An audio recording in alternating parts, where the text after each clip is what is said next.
What is up, everyone, and welcome back to the Fast Life Podcast. Thank you for joining us again. I hope you had a great 4th of July, and hope you're just fucking rocking on. So welcome back once again. Before we get into it, I want to thank our sponsors. I want to thank John Jessup at Dream Rides.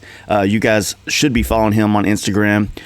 In-house dyno tuning, bike sales, service, full builds, everything you need from him at his location. And if you are not there and you love what he does, you love what he's about, and you want to jump online and put money into a biker's hands and buy some product from him, then you can go to teamdreamrides.com and check out all the different brands and products they sell on their website, and use Fast Life at checkout to get 10% off whatever you decide to purchase.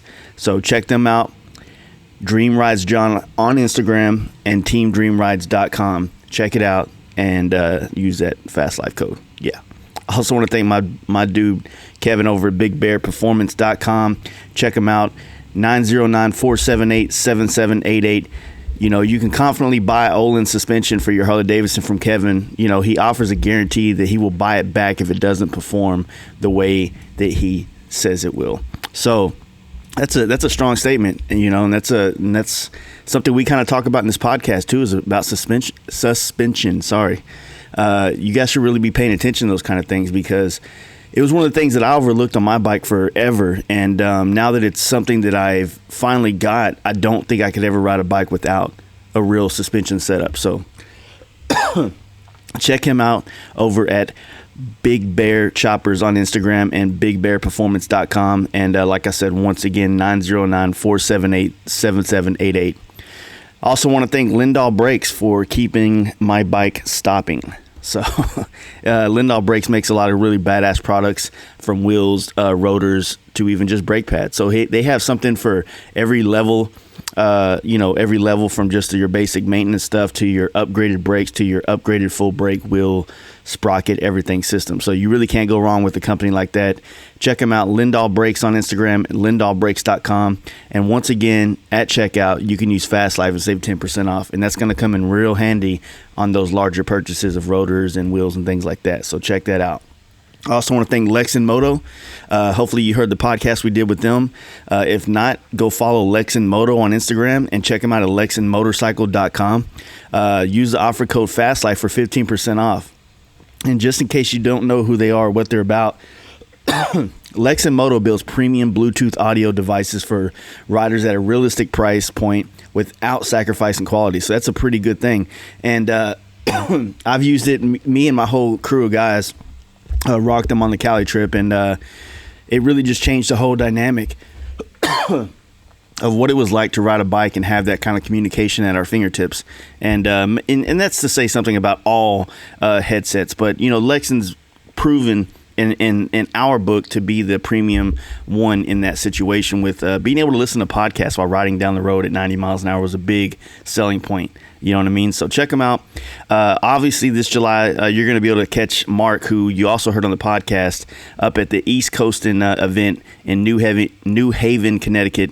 Also, you'll be able to catch Anthony, which we spoke about in the podcast, at Laguna Seca, the super bike races. So they're going to be there at both of them. They'll have promotional items. Holler at them. Let them know you heard about them through the podcast, and help this shit grow exponentially. I also want to thank you guys for continuing to support our Patreon. It really is the lifeline to this podcast. I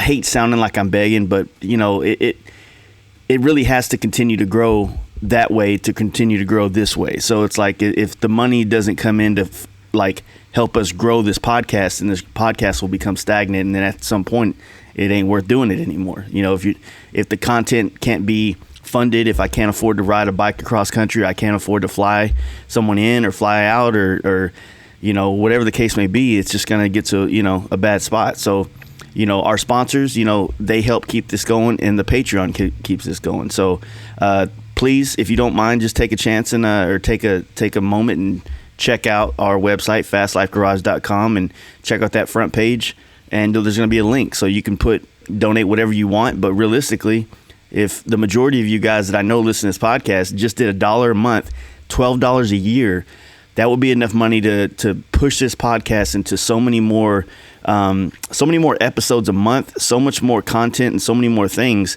And you know, and I hope that no matter what, you know, like, you'll always understand that I really do love motorcycles, and I really do love the things that we talk about and do.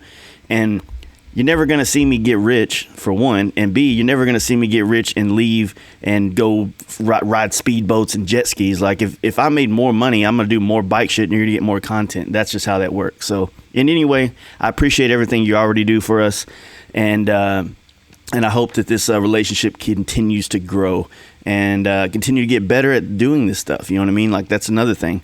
So, anyway, I'm gonna quit rambling on. My guest today is Wes. He goes by NoFeet No Problem on Instagram, and really cool thing that caught my attention about it is, I want to say it was Proper Baggers, which I know you guys probably heard the podcast we did with Daniel. I think he reposted a picture of Wes on a Harley on a track, or on a bagger on a track, and I thought the picture was cool as shit, so I started following the guy. Never really paid attention to the not having any feet issue. I just thought it was badass seeing the bagger on the track, so I started following him, and then, like, out of nowhere, I guess I went back to look at the picture. I read a comment, and I realized that, you know, he was doing this without, you know, his two lower parts of his legs. And so I was like, fuck, man, like, that was cool shit. I immediately reached out to see if we could sit down, found out he was in Texas, which was awesome. And an even better thing, the dude jumped on his bike from Austin, Spicewood area, and rode up here just to do a podcast. I thought that shit was cool, and that's the kind of shit that I want to put on this podcast, is guys like that doing badass shit. So at any rate, I hope you guys enjoy this, because I really did enjoy talking to him. Here's Wes. Hey guys, you ready to let the dogs out? Fast Life Podcast. So I was trying, right before you got here, I was trying to reread the thing you sent me. Oh, yeah.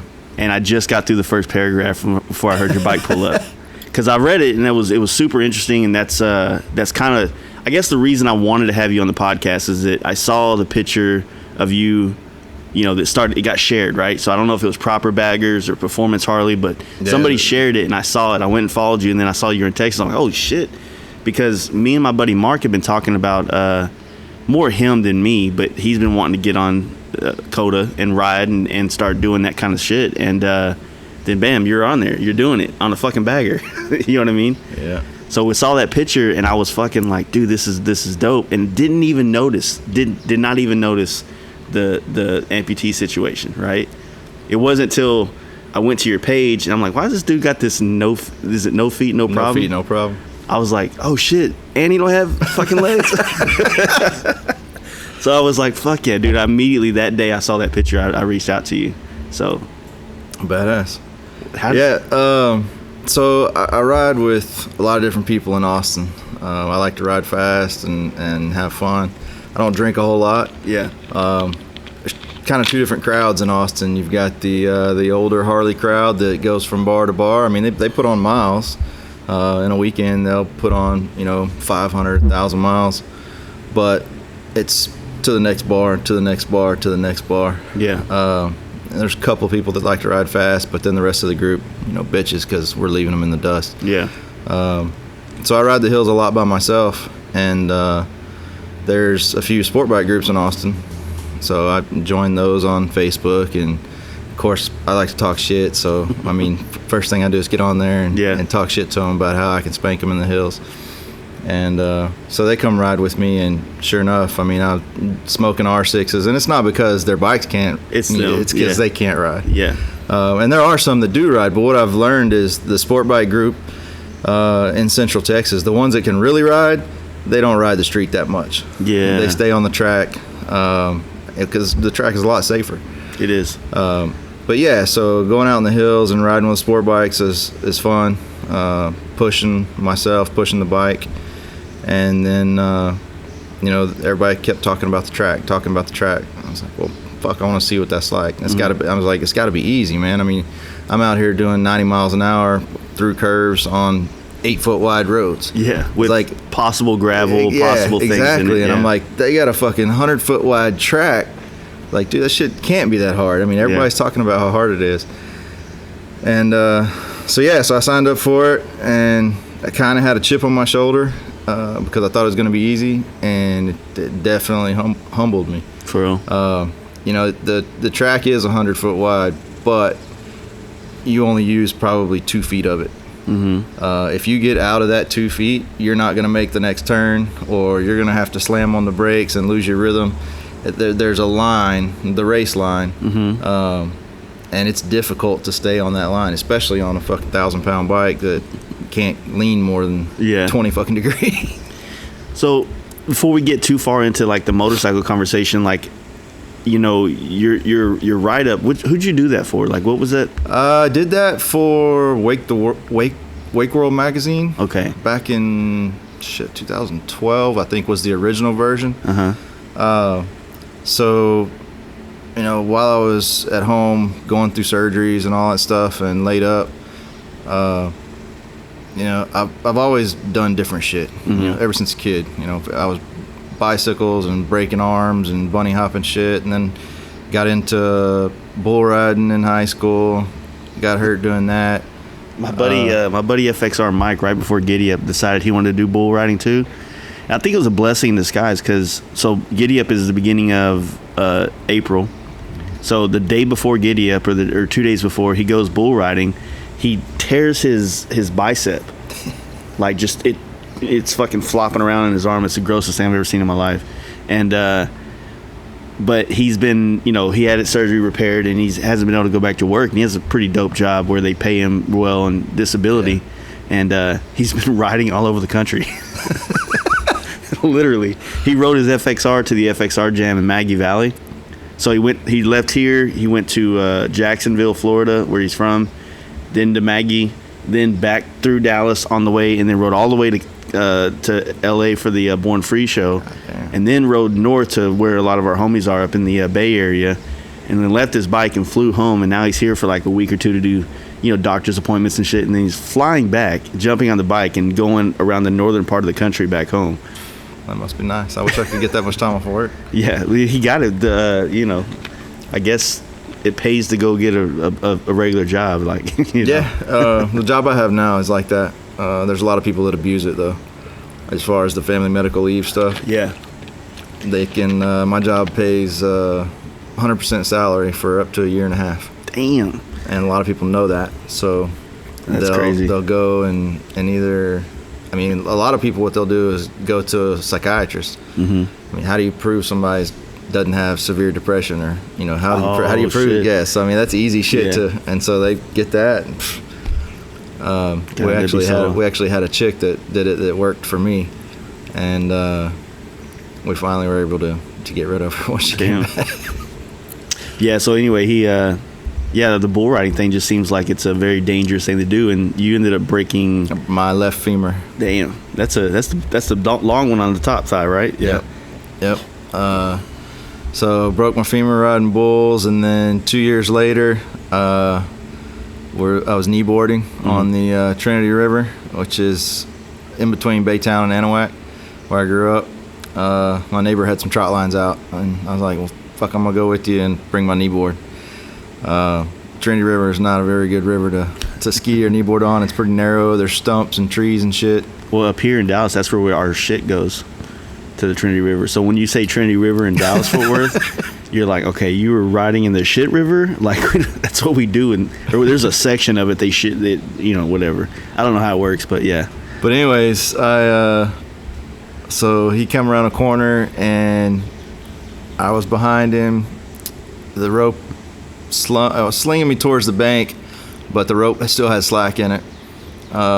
So I was on my edge trying to get back in the middle of the river, and before the rope tightened up enough to pull me back in the middle of the river, I hit the bank, fucking hit a tree, broke my back. Damn.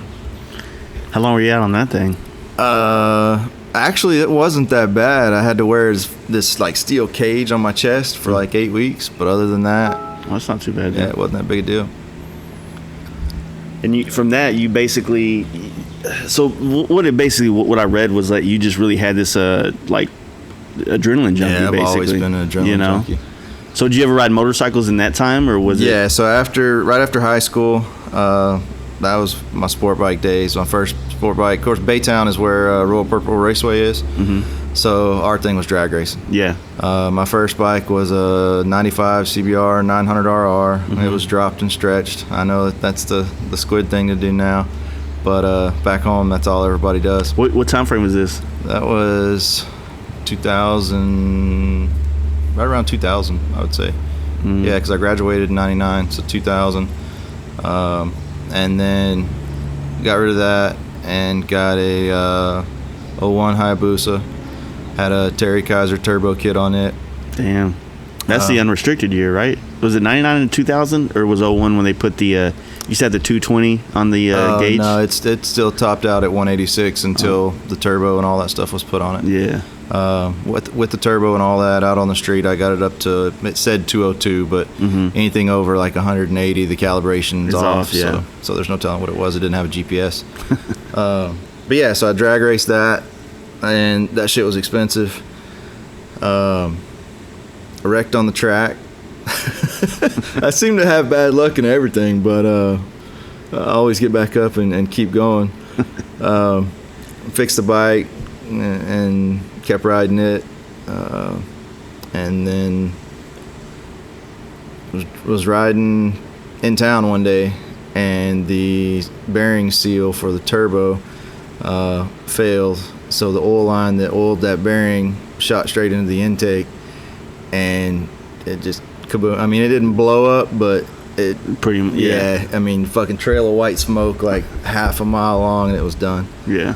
So I got rid of that, and then about that time, 2003, I moved to Fort Worth. Mm-hmm. I got a job at Lockheed, building F-22s. Mm-hmm. I was up there till 2005, got laid off with like 1,500 other people, went back home, and got in the oil field. Yeah. Worked offshore, and that's when I started skydiving. What was it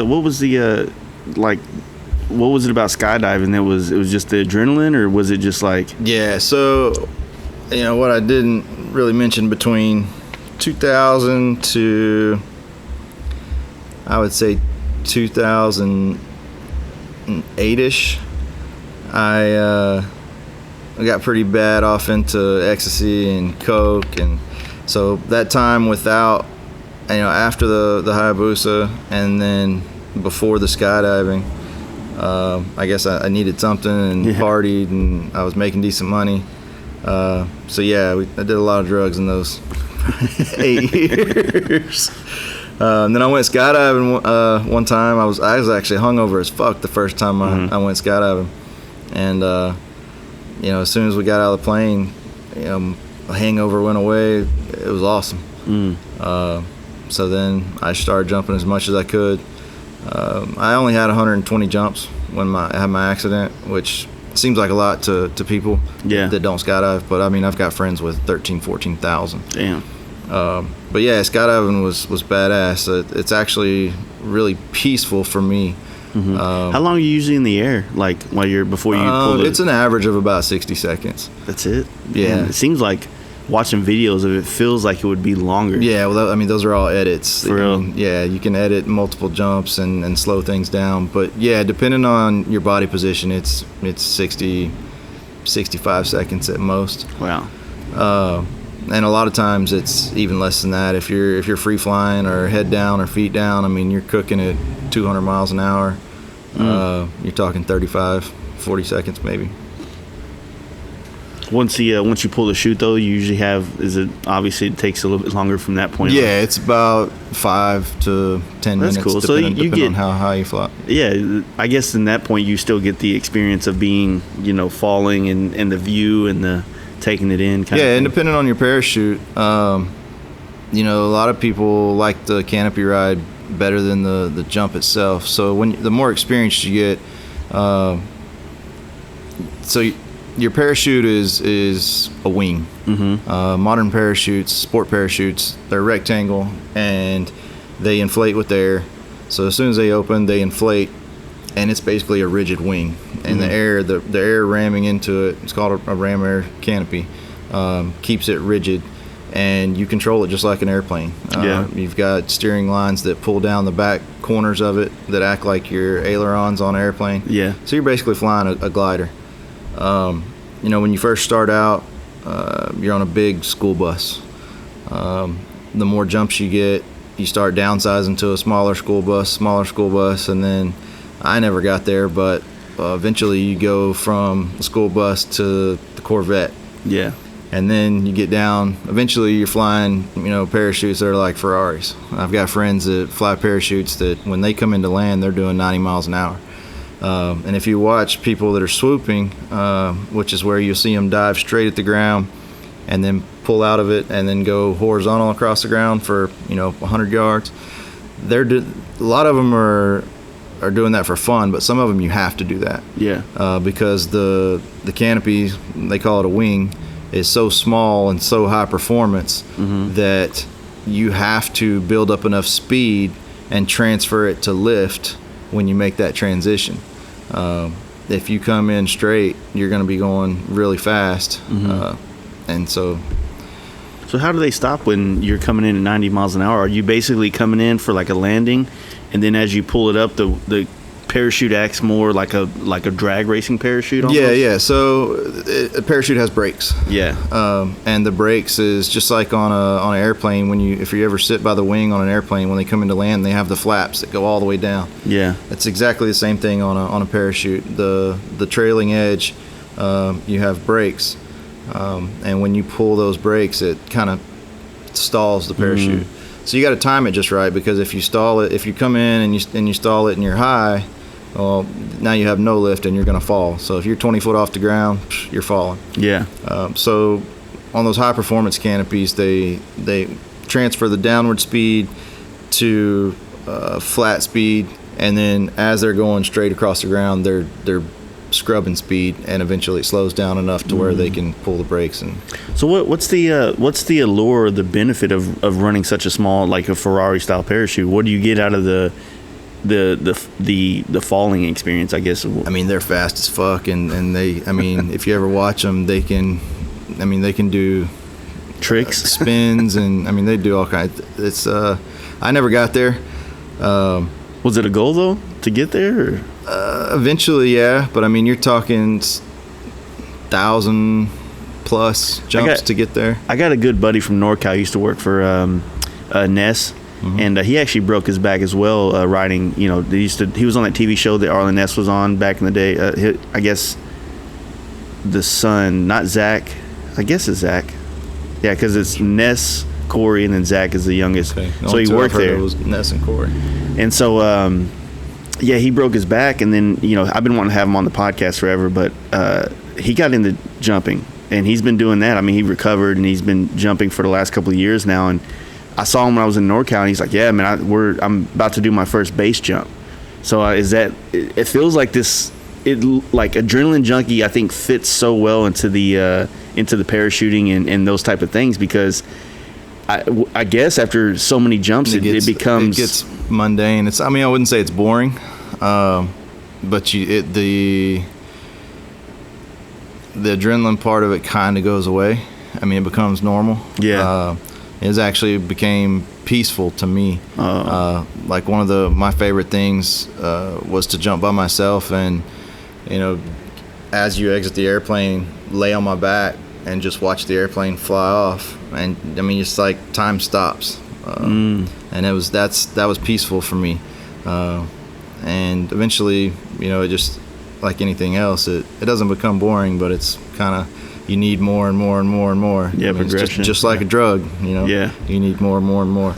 And that's just certain personality types. And it's like that lethal addiction thing they talk about, and I've always heard it used in the motorcycle industry, and a lot with like stereo shit. Like when you do a badass stereo in your car, it sounds great for the first couple of days, and then you're like, man, this just doesn't hit like I thought it did. Yeah. Same thing with horsepower. Like you get all this power, and you're like, fuck, man, this thing feels ridiculous. And then after you ride it a lot, it starts to feel like not the same anymore. It doesn't give you that same feeling it did when you first cracked the throttle. So I imagine it's probably the same way, Yeah, and I never went base jumping. Most places want you to have 200 skydives to base jump.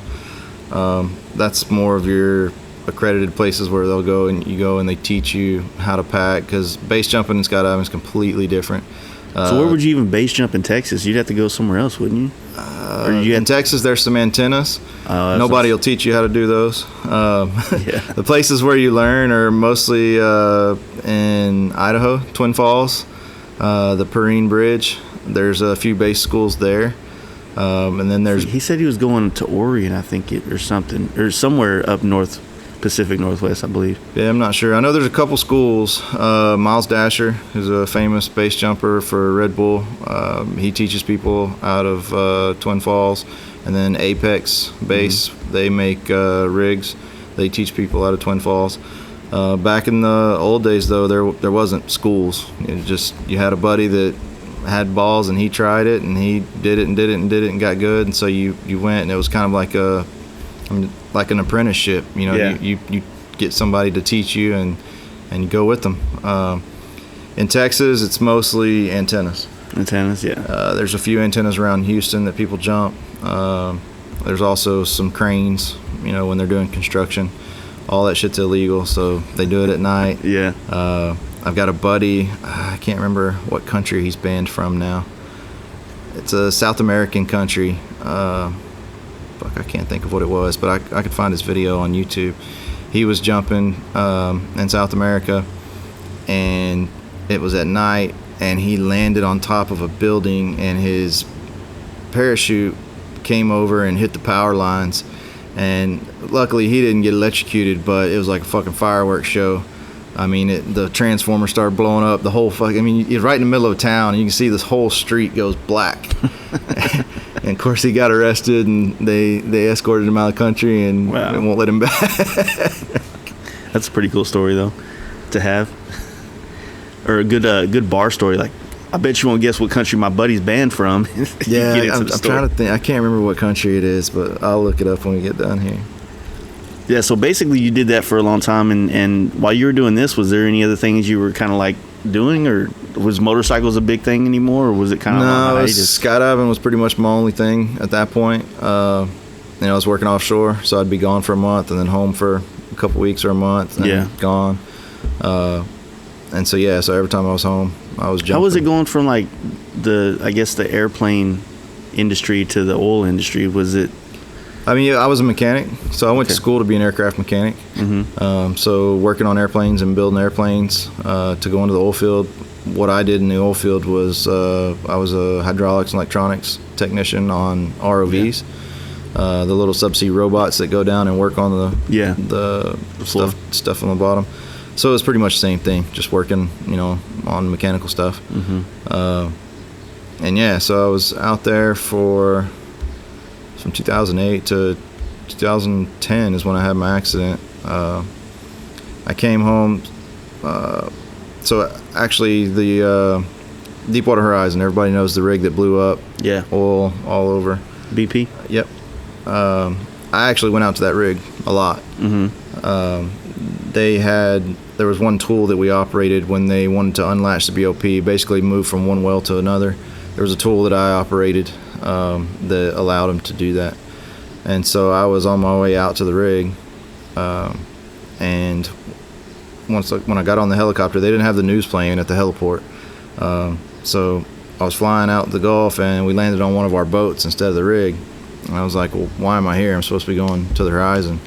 They're like, well, apparently you haven't heard, the Horizon blew up last night, and we're on our way to go. What caused it to blow up? Like, I want to say I remember a lot about it, but I don't remember the actual. There was a lot of things a sequence of a lot of things that went wrong that eventually caused a catastrophe. What ultimately made it blow up was they had a blowout, which is where gas and oil comes to the surface. That's what I was thinking. Through the riser. It gets in the air, and then it found an ignition source, and it just exploded. That's how most oil rigs explode. There's a lot of safety measures that are supposed to happen before that gets to that point. And like I said, it was just a series of bad decisions, equipment failures that led to that. So, so I was on the boat for 2 days, watch the horizon sink. I mean, it was leaning on its side when I got out there, and then we stayed in the area, and it sunk, and so I didn't have anything to do out there.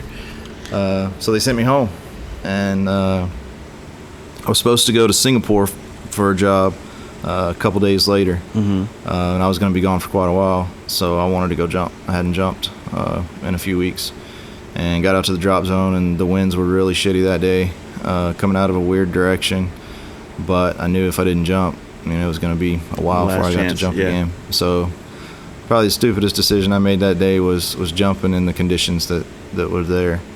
There was a couple of, another, just like the horizon, it was a series of bad decisions and failures that caused me to get hurt.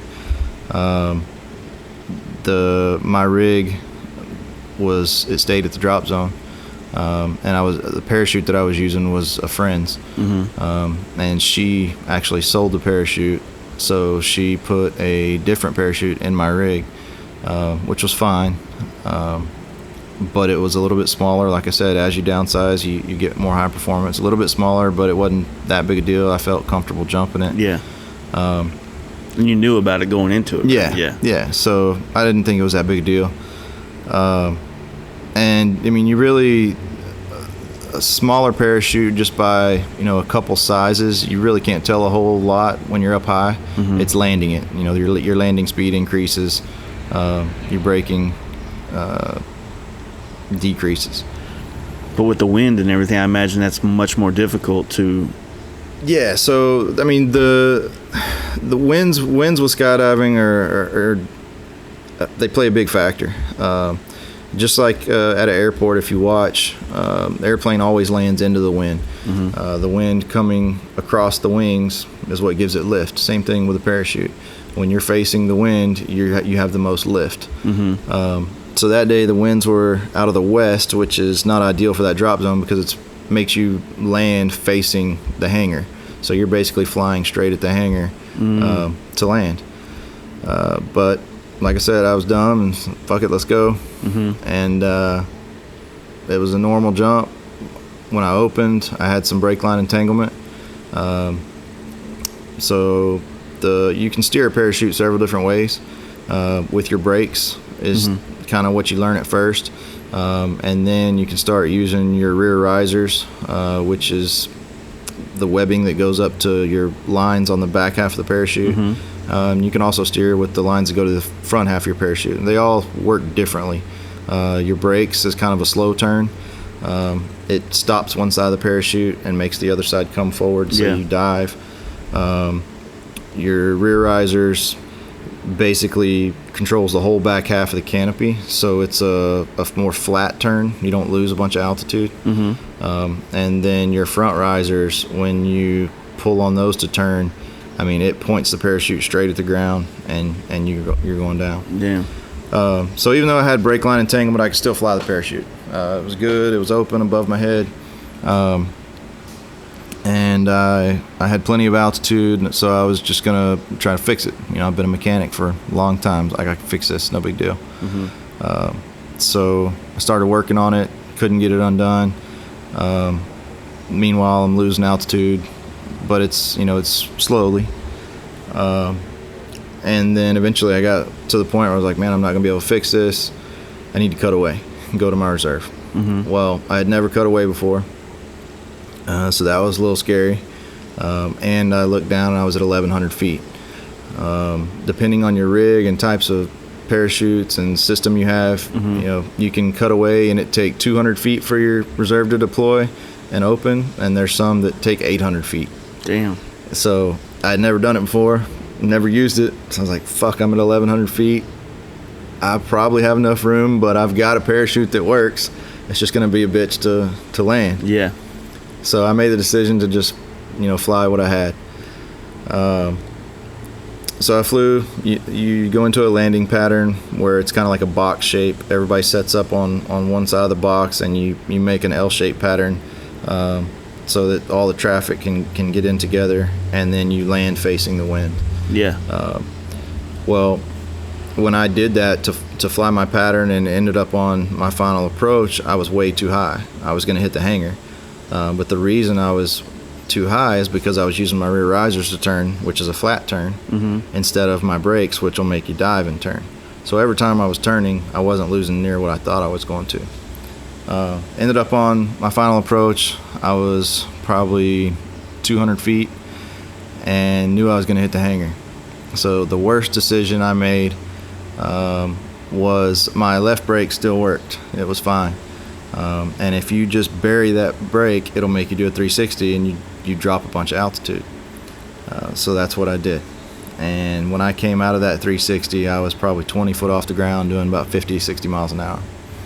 And at that point, I didn't have time to recover and hit the ground. So and I guess the way you hit the ground, did you try to run it out or? Yeah. So I mean, I came out of that turn about 20 feet off the ground, doing 60 miles an hour. And so a parachute is just like an airplane. When you're up high and you're cruising, you might be doing 50 or 60, but you can't tell. Yeah. When you're doing 600 in an airplane and it looks like you're barely moving. Yeah. Well, once you get down around treetop level, 50 and 60, you start seeing shit whizzing by you. You realize how fast you're going. So I was going to try to run it out, but, I was hoping for the best. And as soon as my feet hit, they say that I put holes in the dirt or grass about 2 foot deep because I hit so hard. And when I hit, I exploded my feet and ankles. And since I put those holes in the ground and I still had forward movement, I started cartwheeling. So snapped my right femur this time, broke my left one bull riding. And I was just laying there. People that saw it said they thought I was dead. There's no way, he's going to walk away from that. And they're right, I didn't walk away, but they called the helicopter and he came to pick me up and took me to the hospital. Damn. And that's where the hard part started. So how long were you just kind of down from it? Like you said, it was about 2 years? No, so I was in the hospital originally for about a month, a little less than a month.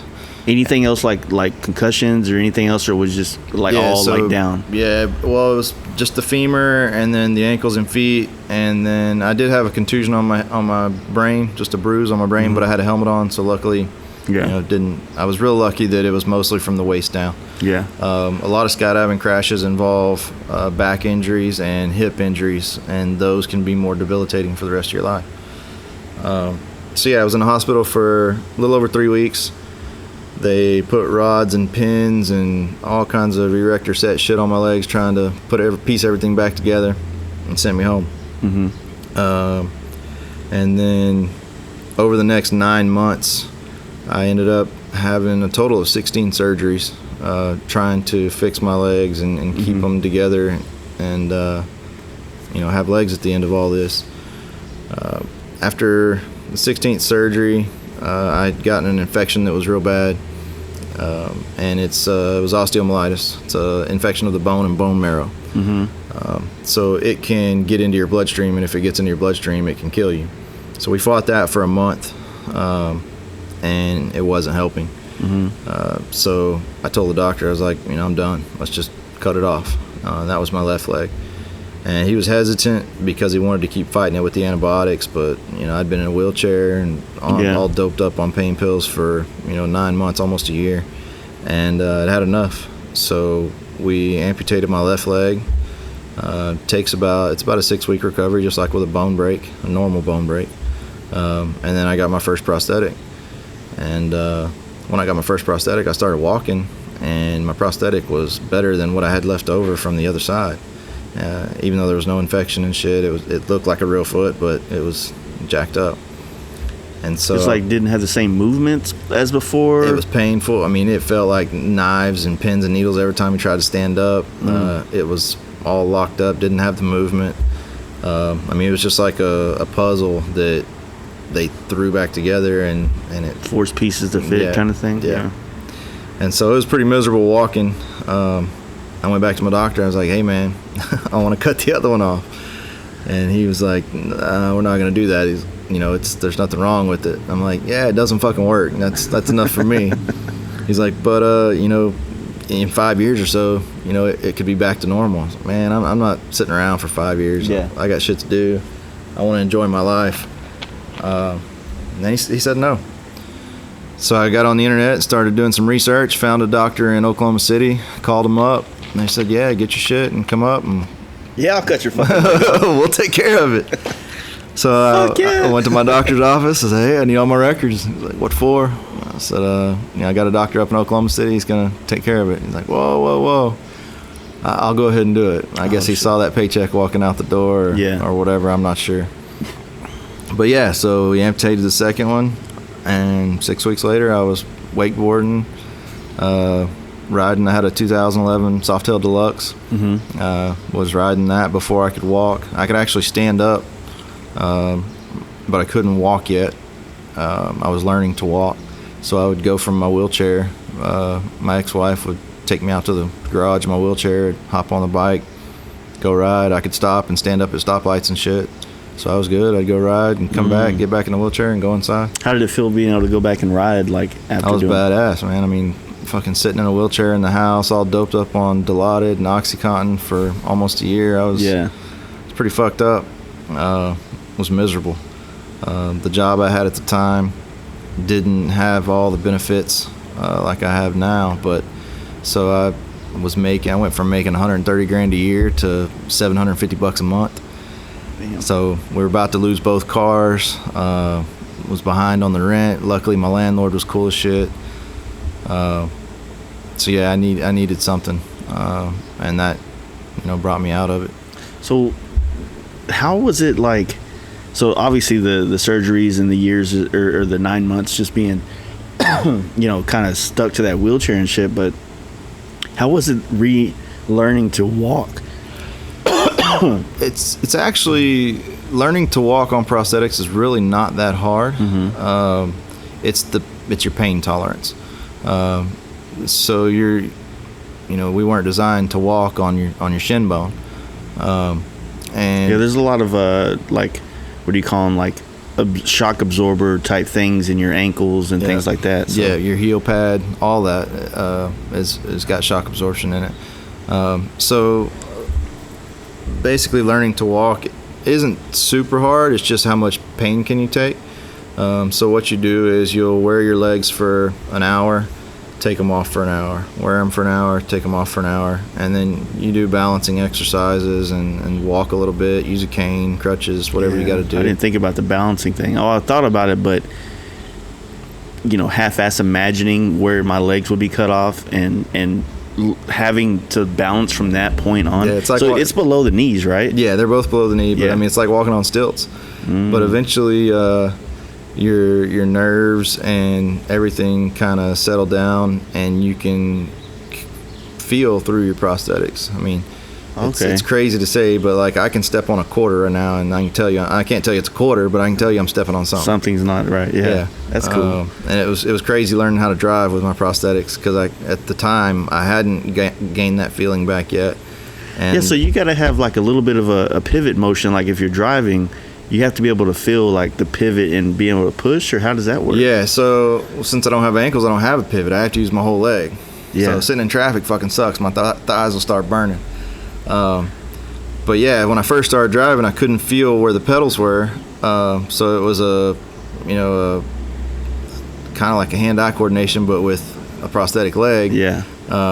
The harder you push, the faster the car goes. The harder you push the brake, the faster it stops. But learning that is pretty difficult. So would you drive like my family calls it granny style, where you have one foot on each? No, I just use. You can still. Yeah, I can still use my right leg, but I couldn't tell how hard I was pushing. So when the light would turn green, I'd do a burnout through the fucking intersection, and then when I had to stop, I would damn near go through the windshield. Yeah. And eventually I got better and better at gauging, how hard to push versus how fast the car goes. Now I can feel the pedals. So what I saw on your Instagram, I didn't really understand how this worked either, but like I guess there's suction that holds them on, because I saw you upside down hanging from them. Yeah, that was an inversion table. There's several different types of prosthetics. The way that they're held on is called the suspension type. My type of suspension is suction. So there's basically a check valve in the bottom of the socket. The socket is the bucket that your residual limb goes into. So there's a check valve in the bottom. As you push your leg into it, it pushes the air out, and then you have a rubber sleeve that goes up over your skin, so it creates an airtight system. And so when you push the air out of the bottom and then you try to pull up, it's a check valve, so it stays on. And then on top of that, my system also has what's called an elevated vacuum. So I have electronic vacuum pumps that will actually pull up to about 25 inches of mercury inside my system. And that's what you saw on the inversion table. Was I was trying to see if it was possible, because I just want to see if it would work. It would work. Luckily it did, and I didn't break my fucking neck. Yeah. That's crazy. So like when you started, so you said you got on a Softail, right? And was it just, you said you rode sport bikes. Like what drug you to the Harley thing? Because I'm pretty stubborn.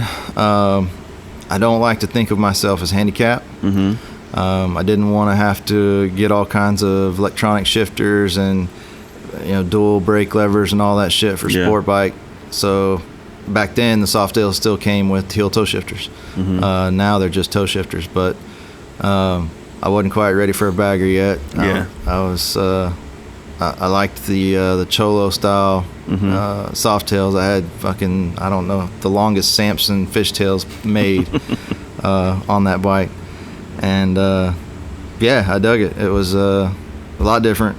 It was a stock 96B, fucking slow as shit compared to what I was used to. Were you living in Houston still at this time, or what? I was still in Houston.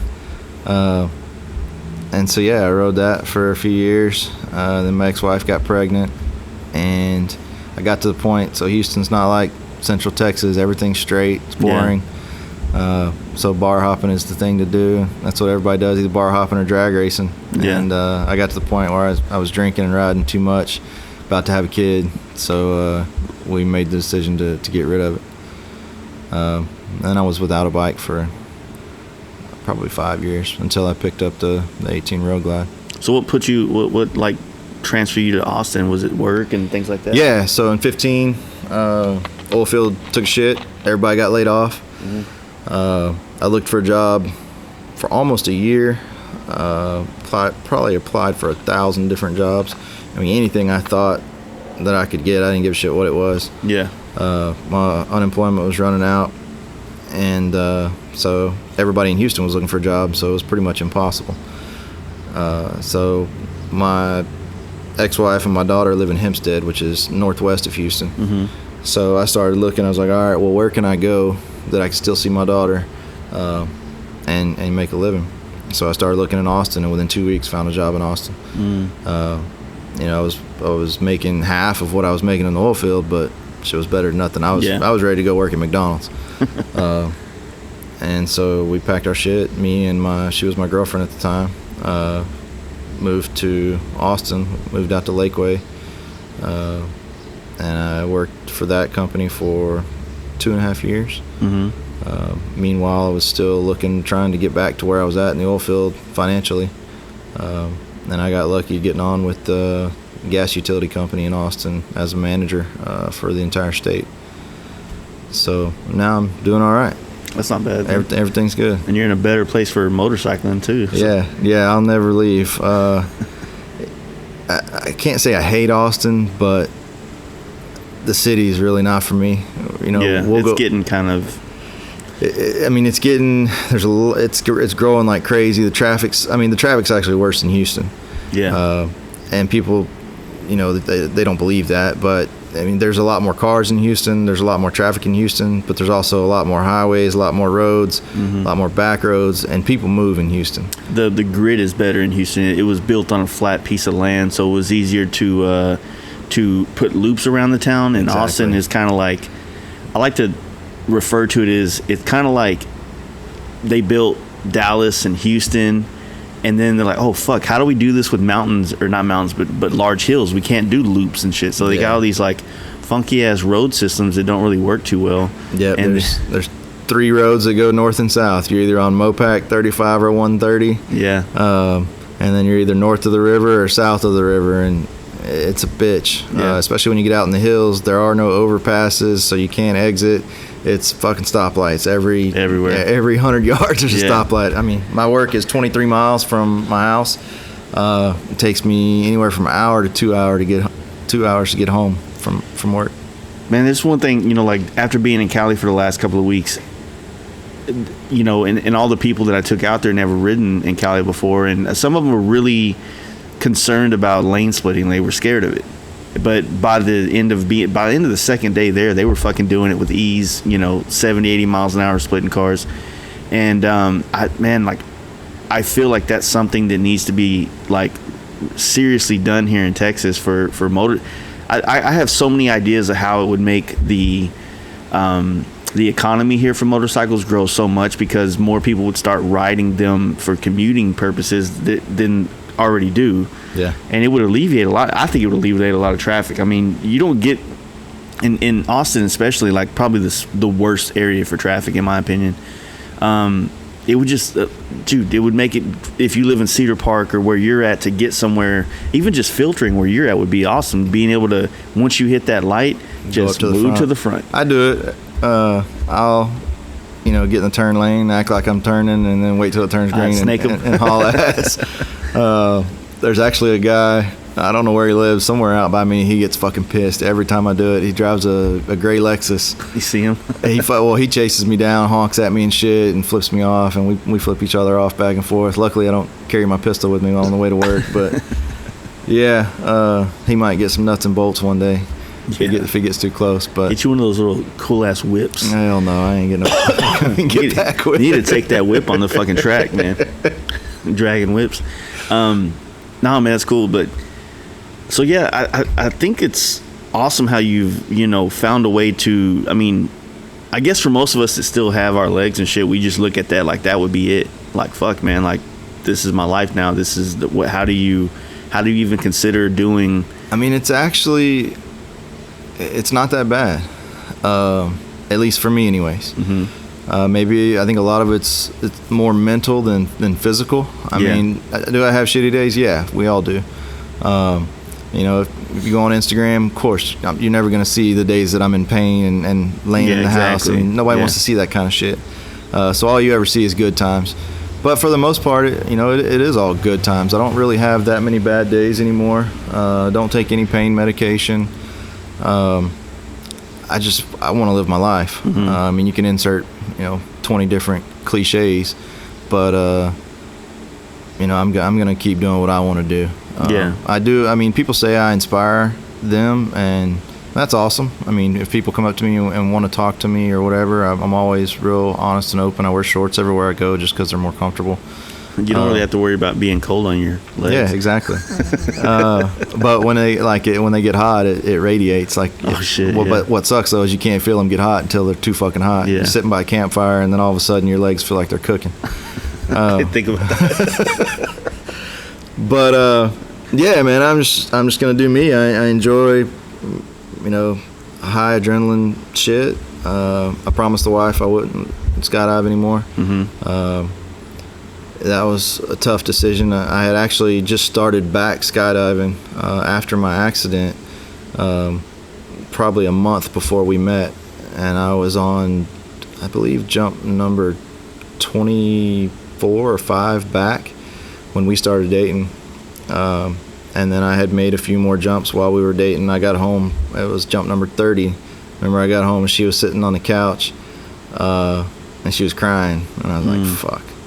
She didn't tell me no, but I knew. You could tell it was stressing. And I mean, it was probably a smart thing. I mean, I got a little girl to look after, and she needs me. And so that was the end of skydiving. I was mountain biking at that time too, so that shit seems scary as fuck to me. It's fun. It can get scary, especially without legs. You got to learn how to crash without getting hurt. And then when we got to Austin, man, fucking Austin mountain biking is no joke. I mean, people think there's no hills or mountains in Texas. Everybody thinks Colorado and those places are, where the difficult shit is. But out in the hill country, there's some tough stuff. And it was way above my skill level, and the effort versus the reward just wasn't there. It was harder. Yeah. It was more work than fun. So I quit mountain biking, and that's right about the time I bought the Road Glide, and just been hauling ass out in the hills and having fun since. So what was the road? Was it just the progression of moving up in the ranks of motorcycles that got you onto the Road Glide, or? Well, I remember the soft tail, and it sucked because there was nowhere to put anything. Yeah. And I wanted something comfortable. I mean, I'm not gonna lie. For a long time, I thought road glides were ugly. I mean, just like everybody did. The pre-Rushmore front fairing. And I always thought they were ugly. But the new fairing, struck out to me. Didn't want a street glide.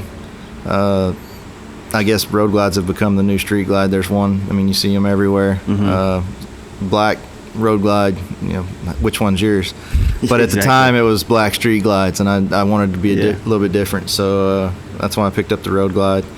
And it's awesome. I mean, it's comfortable. You set the cruise at 90, and kick Just back. Keep going, Yeah. So how did, what was the transition period from buying the bike?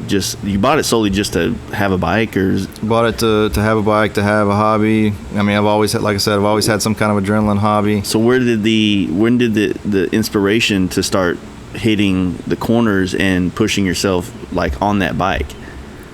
I guess first time I went out and rode the hills, it was awesome. Yeah. The bike stock handled pretty decent.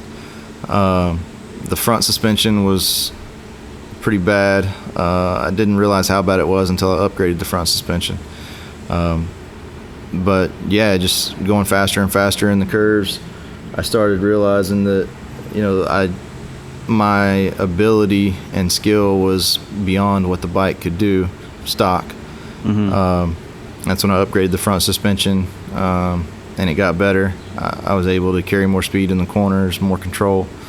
Then did the rear suspension, got even better. And I just like hauling ass. Was it just like, meeting up with those sport bike groups and hitting these loops and rides to these hill countries and shit was just kind of starting to, like, I'm trying to envision it. So you're riding, you're like, oh, this is fun. And then, obviously you live in an area, like, what'd you say is around Spicewood area? I live in Spicewood, so I'm about 15 minutes from the best riding in Texas. Exactly. So, and just on the other side of the lake, you got 1431, which is one of my favorite rides. Yep. And so, I mean, even if you're just going to work, there's some nice sweeper corners just going down those roads over there. Yeah. So, and then, was it Lime Creek over there too? Yeah, there's Lime Creek over by Valente. Lime Creek's, it's fun. It's tough to go fast. I mean, it's technical. It's tight and technical. 1431 was probably my first favorite road. Yeah.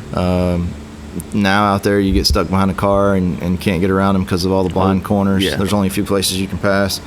Then I started riding Park Road 4 quite a bit. I don't know if I've ridden that one yet. Park Road 4 is badass. It's out. Well, that's the one by Inks Lake. It's I've done that one. Yeah.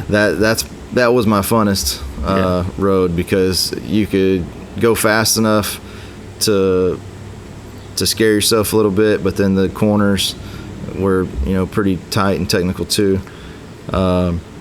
And then now I find myself riding out towards Llano and Fredericksburg and Luckenbach quite a bit. The river road that goes from Llano to Luckenbach, it's not as tight as Park Road 4, but I mean, you're doing 90 and 100 around those corners. And the good thing about all those roads out there is that they just kind of all have something to offer a little bit. You might get a couple straight little, farm kind of road kind of thing going on, but I've never had a bad road experience. When we did Giddy Up this year, we finally pushed down and rode what was that, Twisted Sisters? Yeah, ride? I've never done those. I want to. I need to. Yeah, I wasn't very thrilled. I hate to be so hard on it, but growing up here in Texas and you see all these weekend bikers and shit, and or people that just really never tried to push themselves out of this state, like they just stay here and bar hop, and then hey, let's do some real riding and go ride Twisted Sisters, and it's like shit was boring to me. I think 1431 and Park Road 4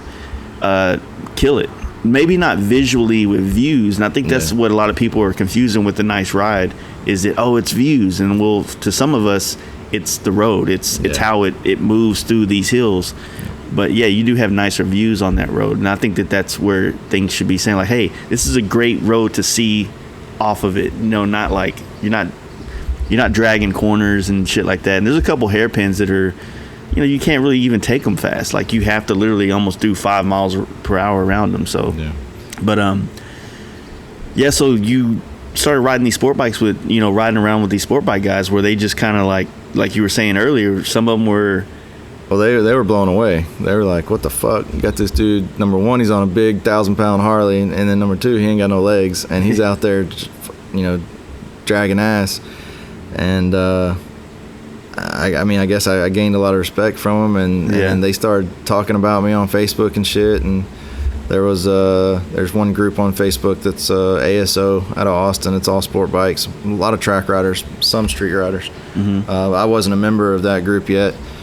But a friend of mine was, and there was a post that, "Hey man, y'all seen this guy on a black Harley with no fucking legs riding around Austin?" And a friend of mine that was in there, he's like, "Yeah, that's a buddy of mine." And so he tagged me and added me to the group, and that was kind of how I made my entrance into there. And the group is awesome, man. How hard was it to get to be able to go onto the track? Not hard at all. You have to. So you have to have a DOT or Snell helmet, which everybody should have anyway. You have to have gauntlet gloves, and other than me, you have to have boots. I don't need boots because I don't have feet and ankles. So yeah, your first time, you don't need leathers or anything. You can they give you leathers for free your first time out. They have rental leathers, so if you want to keep going back and you don't want to buy them.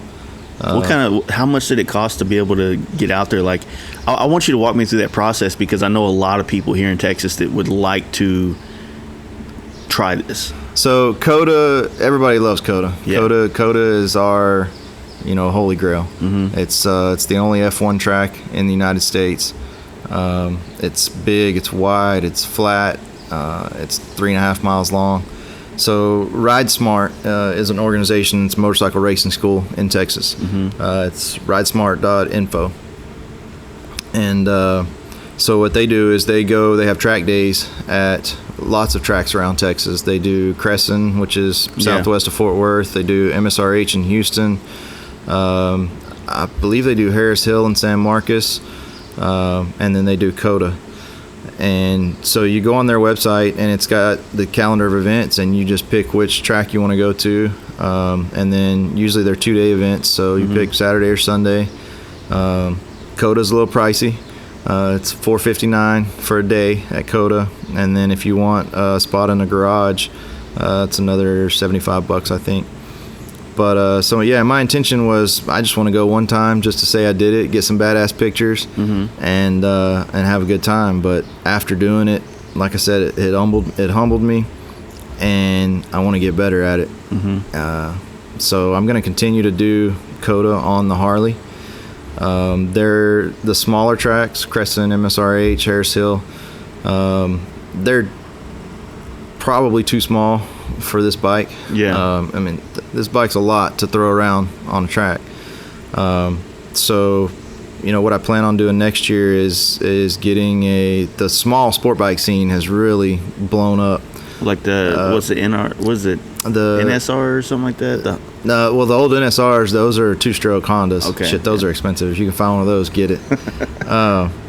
But so the Ninja 400s, the Yamaha R3s, and then even down into like the 250s. Yeah. So CMRA is a Texas ran racing organization, and they have classes for the 400s, the 300s, and I'm not sure if they have a 250 class, but then they also have a 600 class. And so in January after the new year, I'm taking my daughter to Disney World, so got to get that shit out of the way first. But once that's over with and paid for, I know.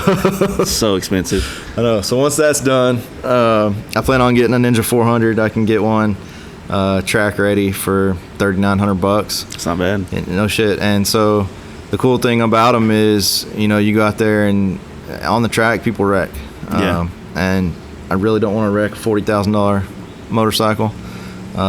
Insurance probably wouldn't pay for it if I wrecked it out there. Yeah. But I'm going to continue to ride it at COTA. because I have the skill to keep from wrecking without pushing too hard. Yeah, probably, like I was gonna say, the ability to know your limits and not push past it just for like some big dick and trying to fuck with these sport bikes and shit. Yeah, I mean, at the end of the day, they're sport bikes. So the way it was at COTA this time is in the corners. There's 3 different levels: level 1, 2, and 3. Level 1 is your first timers, and then you have level 1.5, which is people that have been, but they're still learning. And so that's the level I was in. And so, passing some of these guys isn't really saying much, other than I'm passing, R6s and R1s in the corners. But as soon as we get to a straightaway, they blow the doors off of you. But what kind of sucks is how fast is that track though? Like, what's an average speed that you're probably carrying through most of it? On the back stretch, from turn 11 to turn 12, I'm getting up to 115. The sport bikes are probably doing 140, 150. The front stretch, I was hitting about 90. It's a little bit shorter than the back stretch, and they're, like I said, the sport bikes are still probably getting up to around 140, 150. But yeah, it was a badass time. Brought a lot of attention. People are seeing shit on Instagram and wanting to come try it, and I think they should. It'll definitely make you a better rider on the street as well. Yeah. It's so just when you first set up, okay, so you got your $500 basically to get on the track. Obviously there's more than that, right? There's not just like, hey, here's $500. All right, open the gate. Yeah, no. It's like a go-kart track. No, the way the program works is you show up at 6 a.m. You have to tech in your bike, so you have to tape up anything that's glass or plastic, or remove it. So get rid of your mirrors, tape up your headlights, tape up your taillights, blinkers, and then you go through tech, and they just make sure that your bike is roadworthy. It's got decent tires on it. You're not running out there on bald tires. Make sure your oil plugs are tight so you don't oil the track down. And then that's it. And then you go for your first session, you go to classroom. So you do classroom instruction. It's about 20 minutes, 25 minutes, and then you got 20 minutes to get ready, and then you're on the track for 20 minutes. And so it's just that cycle all day long. So for every hour, you're out on the track for 20 minutes, you're in classroom for 20 minutes, and then after your first classroom session, there's instructors out on the track with you. Most of them are wearing GoPros, so they're riding around looking at different people. And after each session in the classroom, they'll critique you and tell you what you're doing right, what you're doing wrong. The very first session of the day, just so you're not thrown out there, they have what's called a round robin. So you have an instructor leading all the bikes. Everyone has to stay in single file line. Yeah. And the instructor leads you around the track. And then after that first lap, the guy in front falls back to the back. The guy in second moves up behind the instructor, and it's basically just a round robin like that until everybody gets a view of the track from the instructor's point of view by following. So are they basically trying to show you the line? They're showing you the line. Yeah. Showing you where the braking zones are, where the acceleration zones are. Ride Smart is really cool because it's a teaching environment. It's not a race. Yeah. There's a lot of people that we want to go out there and race each other, and I'm not saying it doesn't happen, but it's more of a learning environment to get better. You're not out there trying to beat anybody. You're trying to beat the clock. Mm-hmm. See where you started at the beginning of the day, where you're at the end of the day as far as lap time. But at the entrance to every corner, they'll put a X on the track with masking tape. So you need to be on that X to make that corner. And then at the apex, where the race line is, they'll put another X. And then at the exit, they'll put another X. So basically, you're trying to hit those 3 X's, and if you hit those 3 X's on every turn, that's the race line, and that's the fastest way around the track. So does it help you with like you were saying, the braking zones? And probably it's going to vary, right? So the weight of the bike is going to vary on how you can carry speed through that corner, whether or not, because a sport bike might be able to carry through it at 100, but the bagger might need to be 75 or 80 or some shit, right? Yeah, and there's lots of different riding techniques. You know, a lot of the first timers that are out there, they've got maybe 6 months to a year of road experience, so they don't know a lot of the more advanced techniques. I've been riding since I was a kid, so trail braking. So that's what I'm asking you about that. So this whole year for me is been about pushing myself to be, just a better, handling corners and things like that. So the trail braking thing, I tried to watch a couple of YouTube videos about it. Like, can you give me an idea of what it is? So trail braking it does two things. It slows the bike down and it changes the geometry of the motorcycle by compressing the front suspension, which is going to make it handle better. It changes the wheelbase of the bike, makes it shorter. A shorter wheelbase always handles better than a longer wheelbase. So right as you're getting to the turn, you grab the front brake. You don't grab a handful enough to go over the handlebars, but you grab it until you can feel the brakes engaging, and you apply firm pressure to slow down to the speed that you need to be at to make the corner. And then as you're going into the corner, you slowly let off the brakes and add throttle. So your goal with any corner, and I mean it's hard to do, but your goal is to either be on the brakes or on the gas, no coasting. And that's okay. So you're coming in, and I guess that's what's scary about coming into a corner with a handful of front brake, basically. You know what I mean? Yeah, and it's a feel thing. So the best way to learn your brakes, your front brakes, and how they work is just get on your bike in the driveway or the parking lot, put it in neutral, and rock it back and forth, and just slowly apply pressure so that you can learn where that engagement point is. So you can feel where the pads actually start to clamp the rotors. And then once you've done that, then go out on a straight line and just learn your brakes. Just go straight, ease into the brakes, feel where they start grabbing, where they start pulling the most, where they make your front end dive to give you, the shorter wheelbase. It's just learning the bike, learning the feel.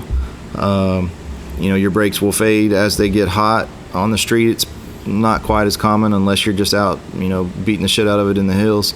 On the track, they definitely get hot. Going from 115 to 20 and 150 feet smokes them pretty good. Yeah.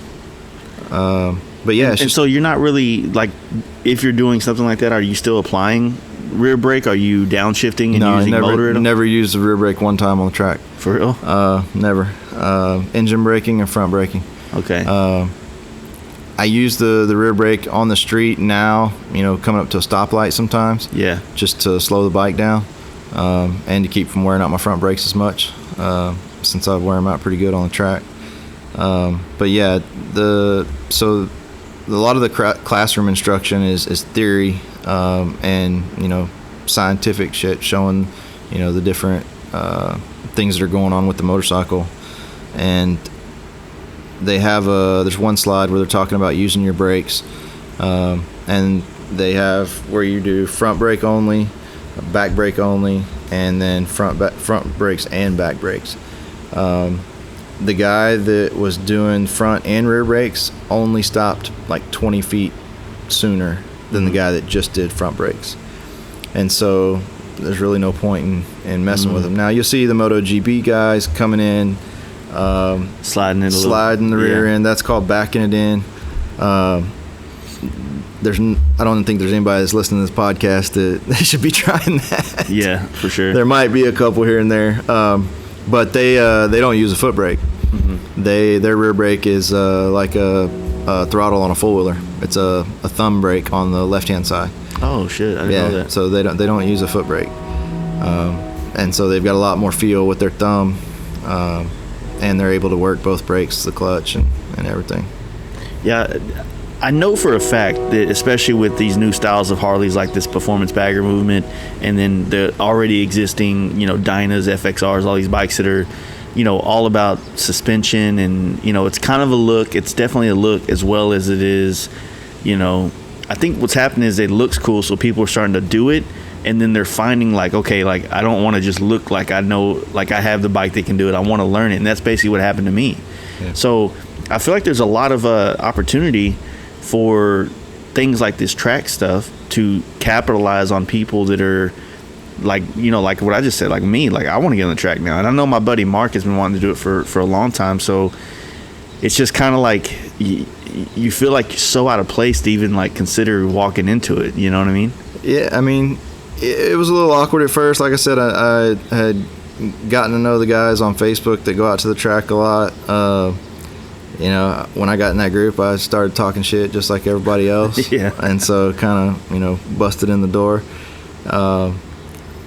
Skydivers and most motorcycle riders, these personality types are usually got a little bit of an ego, if not a lot of bit of an ego. So it's always a dick measuring contest and whatever. But yeah, I mean, people, when I got there on the bike, I mean, everybody was like, "Damn, what are you riding on the track?" I'm like, "That right there." Like, okay. And you know, they were talking shit before, a couple weeks before. Yeah, you're probably gonna be just fast enough to be in the way. But after a couple laps, I mean, and I'm not saying everybody will be like that. Like I said, I mean, I ride out in the hills a lot, and I know how to handle the bike. But a couple laps down, and they were like, "Fucking have at it, man. You're all good." Yeah, yeah. And how now at COTA do they have like? I went to the very first MotoGP they did there, right? So this is like 2012 or 13. I think it was 13, somewhere around there. And so we went to the first one, and we kind of, you know, walked around the whole motherfucker. I went there on a big wheel bagger. Nice. But I just wanted to see it because, you know, growing up in sport bikes, I thought it was pretty cool to finally have a MotoGP track in the States. And so is there a lot of like, the one thing that scares the fuck out of me riding, especially cornering, is downhill like cornering. Go ride 170 from Terralingua to Presidio. For real. That road will scare the shit out of you. But it's fun as fuck, but it is scary. Like the more of an incline, and then, you know, this is something like, I don't know if you've ridden Talamini yet, but that's blows anything I've ever rode in Texas out of the water, and it's like an hour and a half from here. Nice. So it's like, so you're kind of riding on the ridge of this, you know, Oklahoma mountain for the most part, and dude, it's just like you'll have these downhill sweepers that hairpin, and it gets so crazy. And it's braking is what it is. It's braking and learning where to hit the brakes, and trusting yourself, because that's one of those places where, like, if you're not good at riding it, you're gonna see that corner get wider and wider if you're not, you know, coming in at the right angle or braking the right way or too scared to lean over enough. You know, a lot of things, and yeah, those downhill ones, man, they fuck me up, man, because here we don't have that shit. Yeah. So it's the one thing I don't get to ride very often. Going uphill cornering, fuck, dude, I feel like Superman, just like just eating through it. But downhill, man, like it throws that weight of the bike on top of it that you're not used to. So that's why I was wondering about that track. Is like there a bunch of that, because it'd be cool to kind of start to learn. There's isn't that first one two of them? Yeah. So turn one, what you see, when you're sitting in the stands, or if you're right there by the paddock or the garages, that's the front stretch, and that goes uphill into turn one, and it's a greater than 90 degree. I mean, it's a hairpin turn. So when you get to the top of that hill, you're probably doing 20-30 to make that corner, and then it goes downhill. But you're going slow enough that it's really not that big a deal. Then turn 2 and 3 are kind of just mellow curves, and then there's like a chicane. Then you go back uphill a little bit. It's nothing like out in the hill country. There are some ups and some downs, but they're not anything like some of the roads out there where the road just fucking falls off and disappears. You can see most of the track. There's only a couple of blind corners. Yeah. That's probably the hardest thing, because all the great roads I've done, like we did PCH, and the northern side of PCH, I feel is a lot more like, dude, fast, super fast. It's kind of like the Teledragon, it's super fast. You know what I mean? It's not like something you're gonna get out of second gear at all. You might not even get in second gear in some places. So it's like literally you're just throwing it up, going down. Then you get like what happens on the coast is you go around and then you dip back into like I guess you dip back into the mountain, and there's always a hairpin right there, and then it comes back out, and you kind of have a few things, and it dips back in the mountain or the cliff or whatever. And then those dips, it's like you got that really slow one, and then it's always like you come into it good, and then it just like hairpins out. You know what I mean? It's not a smooth transition that you can go out. So that last one, you're kind of, if you've never ridden them before, which, you know, I don't ride them enough to remember them, then you come into them and you end up like literally throwing your whole line off, and you end up having to stand the bike up and almost walk it through this corner for the most part. So, and you'll do the same thing on the track. There's one fucking turn I could never get. I believe it was turn 8 to turn 9. I could never be on the line, and I was told at the end of the day that, you know, I'm probably going to have to adjust my line on that section because I don't have the lean angle that the sport bikes do. But I fucked that turn up every single time, and it just, I couldn't make the sharpness coming out of it, and then leading up into turn 10. Other than that, though, the rest of the track, it's a blast, man. Yeah. It's worth every penny. You'll learn quite a bit. Like I said, I came into it with a chip on my shoulder, thought, you know, I've been riding for 20 fucking years. Yeah. No big deal. It's a lot harder than it looks. Mm-hmm. Like I said. So you had said something about like a lot of people wreck on the track. What is it more, just misjudging cornering and washing out? And is it washing out or just like off into the grass kind of shit? Both. So turn 1 and turn 20 is where most wrecks happen. And that's because they're right after straightaways and people are going too fast and they don't brake hard enough. So that's where most people go off the track. The cool thing about COTA is it's so big that you can go off the track and you've got 100 yards of concrete before you get into gravel or hit a wall. That's cool. So you fuck you up. Can still, you can stand it up and, you know, fuck up and then just get back on the track and go. Some of the smaller tracks in Texas, you know, if you get off the track, you're in the grass instantly, and hopefully you're not flipping by the end of it. So I wonder if, like, you know, I'm not a huge crash bar fan, but I feel like maybe if you can get the right kind of crash bar that's not going to interfere with the leaning, like say on the baggers they have that rear crash bar that kind of like comes in between the bag and the side cover, and it's kind of a high thing. So I feel like, you know, something like that on the front and the rear, like I'd be okay with like washing out if I'm only scratching the side of my fairing, you know, and then the bag and everything else is kind of like just sliding along. I can deal with that, you know, but yeah, if it was just fucking eating down, like I'd probably be pretty pissed. Well, I told everybody if I wreck and fuck my bike up real bad, you know, somebody put it in the back of a truck and take it out to the highway. Yeah, exactly. Push it off. But yeah, so I mean, other than that, like on your bike, did you originally start with Legends front and rear on the bike? No, I started with the Legends in the front and stock in the back. All right, so you said that basically you started riding it and you felt the front was like not doing its job as stock. Yeah, so right? Stock, there's a lot of brake dive, a lot of, it's not wobble, but like when you're leaned over in a corner and your bike starts doing that, I know exactly what you're saying. Front to back shit. Yeah. Your front, I mean, there is no suspension on a Harley in the front. In fact, it's a fucking spring and an orifice that doesn't do a whole lot. And so I wanted to get rid of that so the bike would be more stable in corners. So that's when I went with the Legends Axo front cartridges, and it was instantly night and day difference. I mean, it felt like a sport bike when I went to those cartridges. Yeah. And then after that, I went to the Öhlins HD357 rears, and that stiffened up the back quite a bit, gave me the adjustability that I wanted, but it kind of mellowed out the front. I wasn't so happy with, you know, what the front had to offer now that I had the adjustment in the back. The front is still good. I think the best way to put it is like the Legends is good for like, I don't know the right word to use, but just upgrading. It's better than stock, but it's not going to give you the tunability and adjustability that you're going to want for doing this type of riding. Yeah, for 99% of the people out there, the Legends is the way to go. It's you get a lot for your money, and it does a lot for what you get. And most guys, don't ride like I do or like you do in the corners.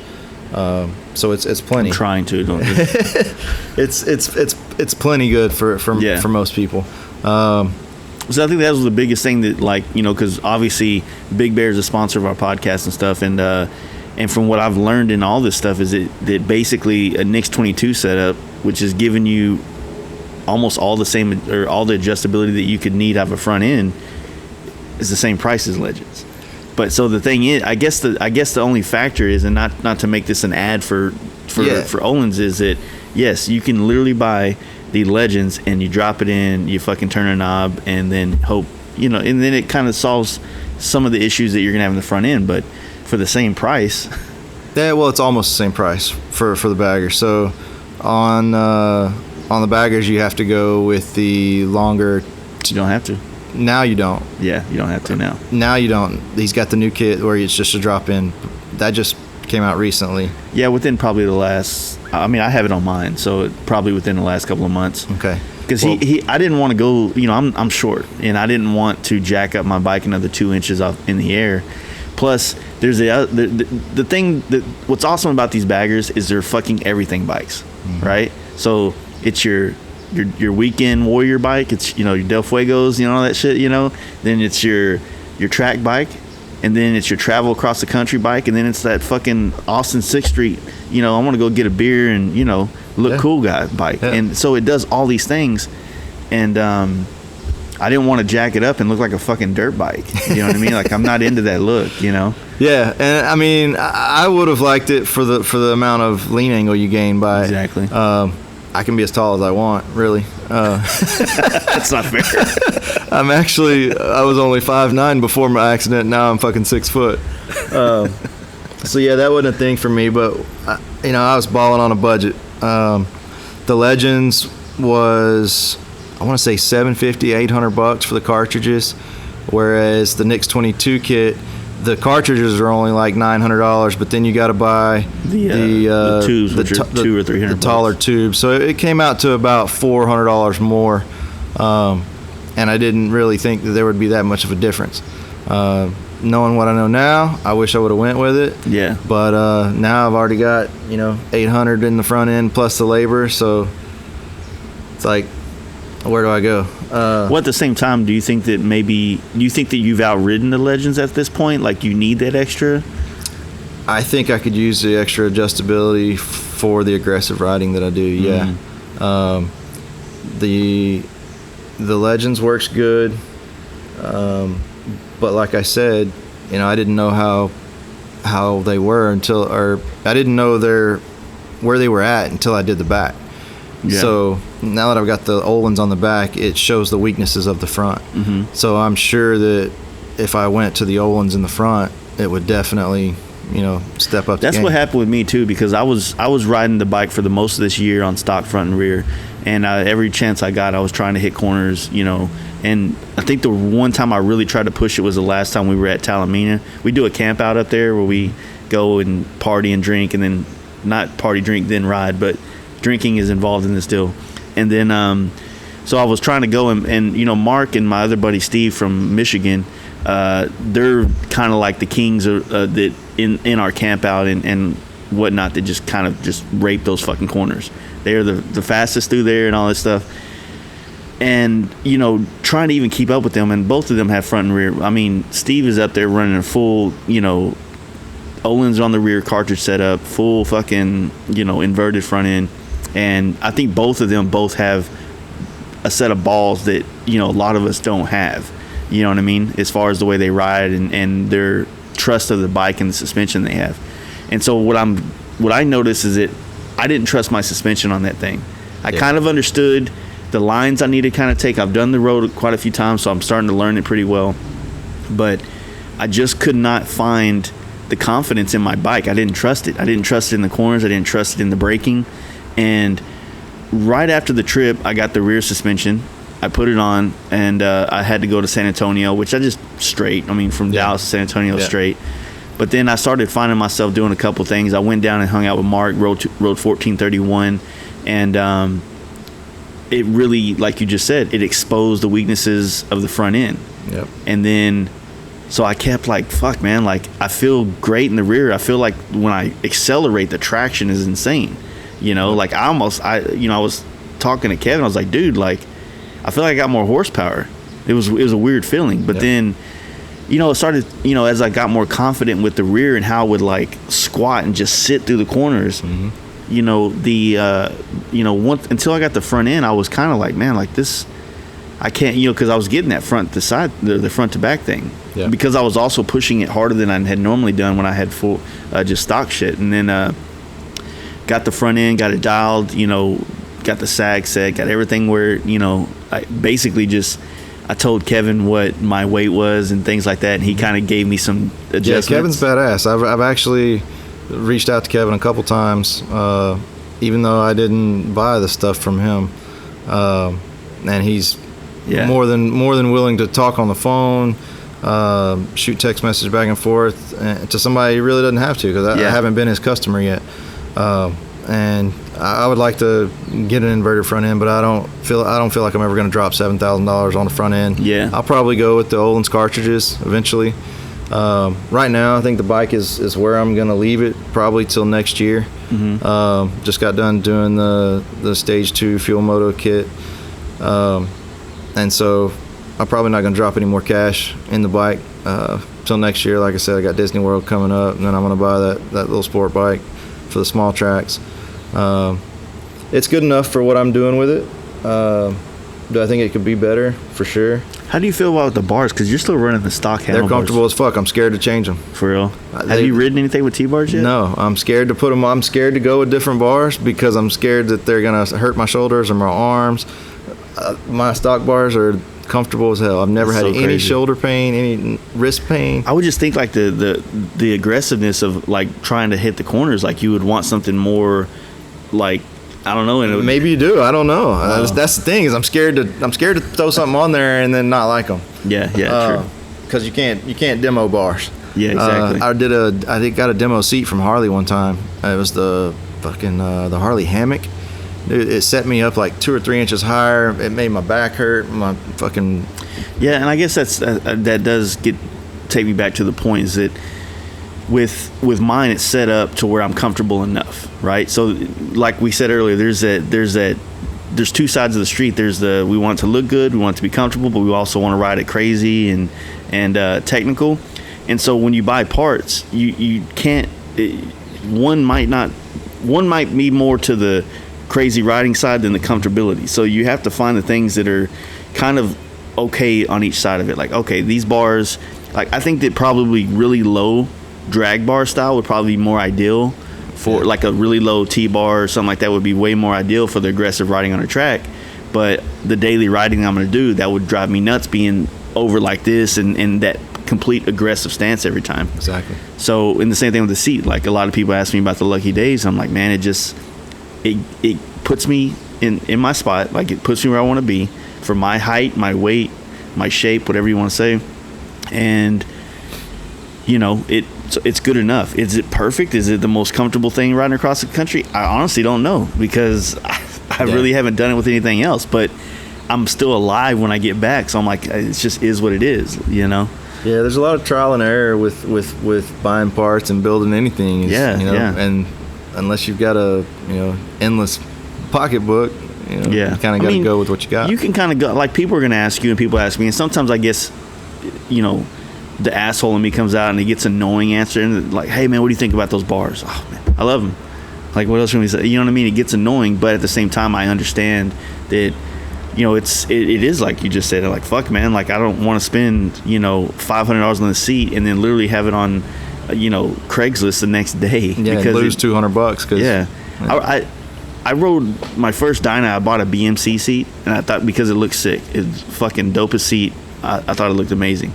Hurt my ass so bad to the point where I could ride from Fort Worth to Dallas and my thighs would so sore because of the way the seat the way the seat cupped me in, and the pressure points were on my thighs and not my ass. And it just hurt me. But then there's other people that ride BMC seats and they love it. It just it's everybody's different. Everybody's body shape's different, height, arm length. Yeah. And like I said, I mean, the stock bars look stupid, but they're comfortable as fuck. For me, anyway. Yeah. So what about like any other kind of things? Like, do you like see yourself wanting to travel any on the bike or go any other places or? Yeah, I would love to. You know, I'm limited to how much vacation I have, and since the wife doesn't ride, she won't even get on the back. She's scared of her own shadow. Yeah. So taking trips with her on the bike is not really an option. I have to plan my vacations, so we kind of alternate. You know, I'll go do a vacation by myself or with the friend, with the guys, and she'll go, you know, do a vacation, and then the next vacation we take together. So, yeah, I would love to go do the Dragon. I'd love to go up to, I really want to do Four Corners, the Four Corners Rally in Durango. That's actually coming up in September. Yep. I may make it up to there next year. I wouldn't mind going out to Cali. I'm kind of your diehard Texas Republican, so I'm a little freaked out about going to California. But you live in California right now. Yeah, Austin is a California of Texas, and becoming more and more every day.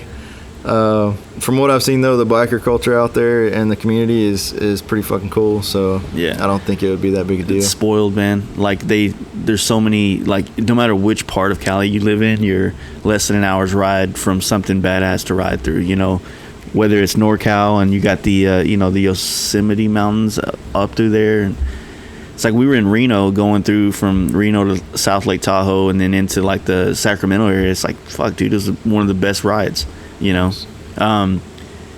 yeah. So I mean, everybody up there, man, they seem to have a different. They're on a different level of riding skill because they live around fucking racetracks, basically. Yeah. A bunch of different styles of them. I mean, you ride through foothills in those mountains, and those are your long sweepers. You know, like you're getting corners and you're getting level changes, but they're fucking long, so you can kind of carry them fast. And then you get up in those peaks, and you're like, you know, just fucking super technical shit, but.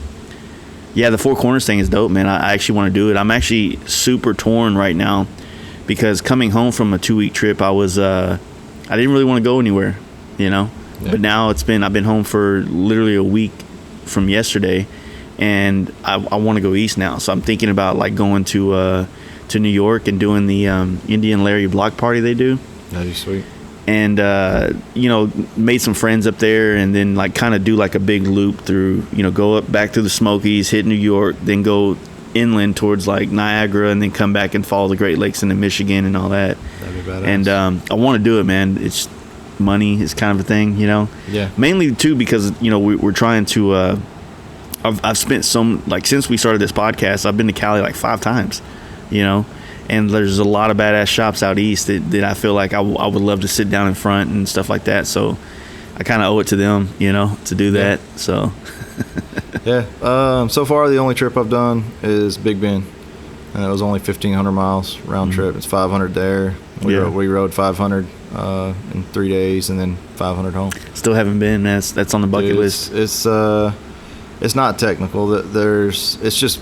The scenery's badass. Yeah. Riding in and around the park is pretty easy. 170 from Terralingua to Presidio is probably the most technical and funnest, scariest road I've ever ridden. And I guess depending on how fast you ride it, it changes things. But it's like you're talking about where you come over. It's right on the border of Texas and Mexico, and it follows the river. It's like 60 miles. And it's tight. It's technical. You come over hills, and then all of a sudden you drop and fucking turn. And you can't see any of this shit before you're doing it. And then to add into the technicality of it, the road surface fucking sucks. It's bumpy as shit. Yeah.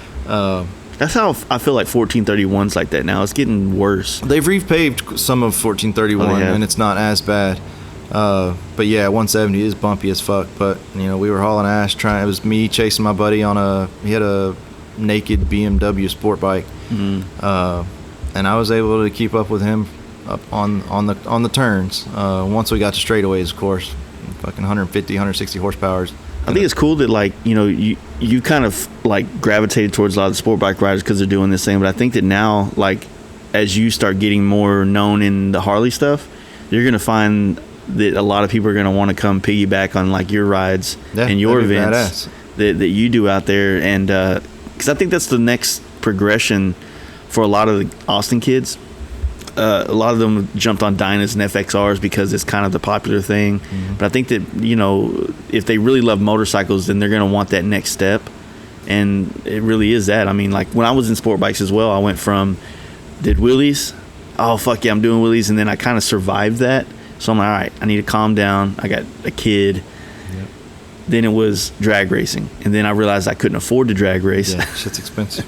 So then it turned into show bikes, which, you know, most people think, oh, well, show bikes is more. Like, no, it's not. Drag racing is super expensive, you know, if you want to compete, basically. Yeah. And then, you know, so it's like you find things that excite you in these motorcycles and you kind of evolve and change and things like that. And, I mean, since I've started riding Harleys and traveling on them, that's been the most consistent thing that I've done.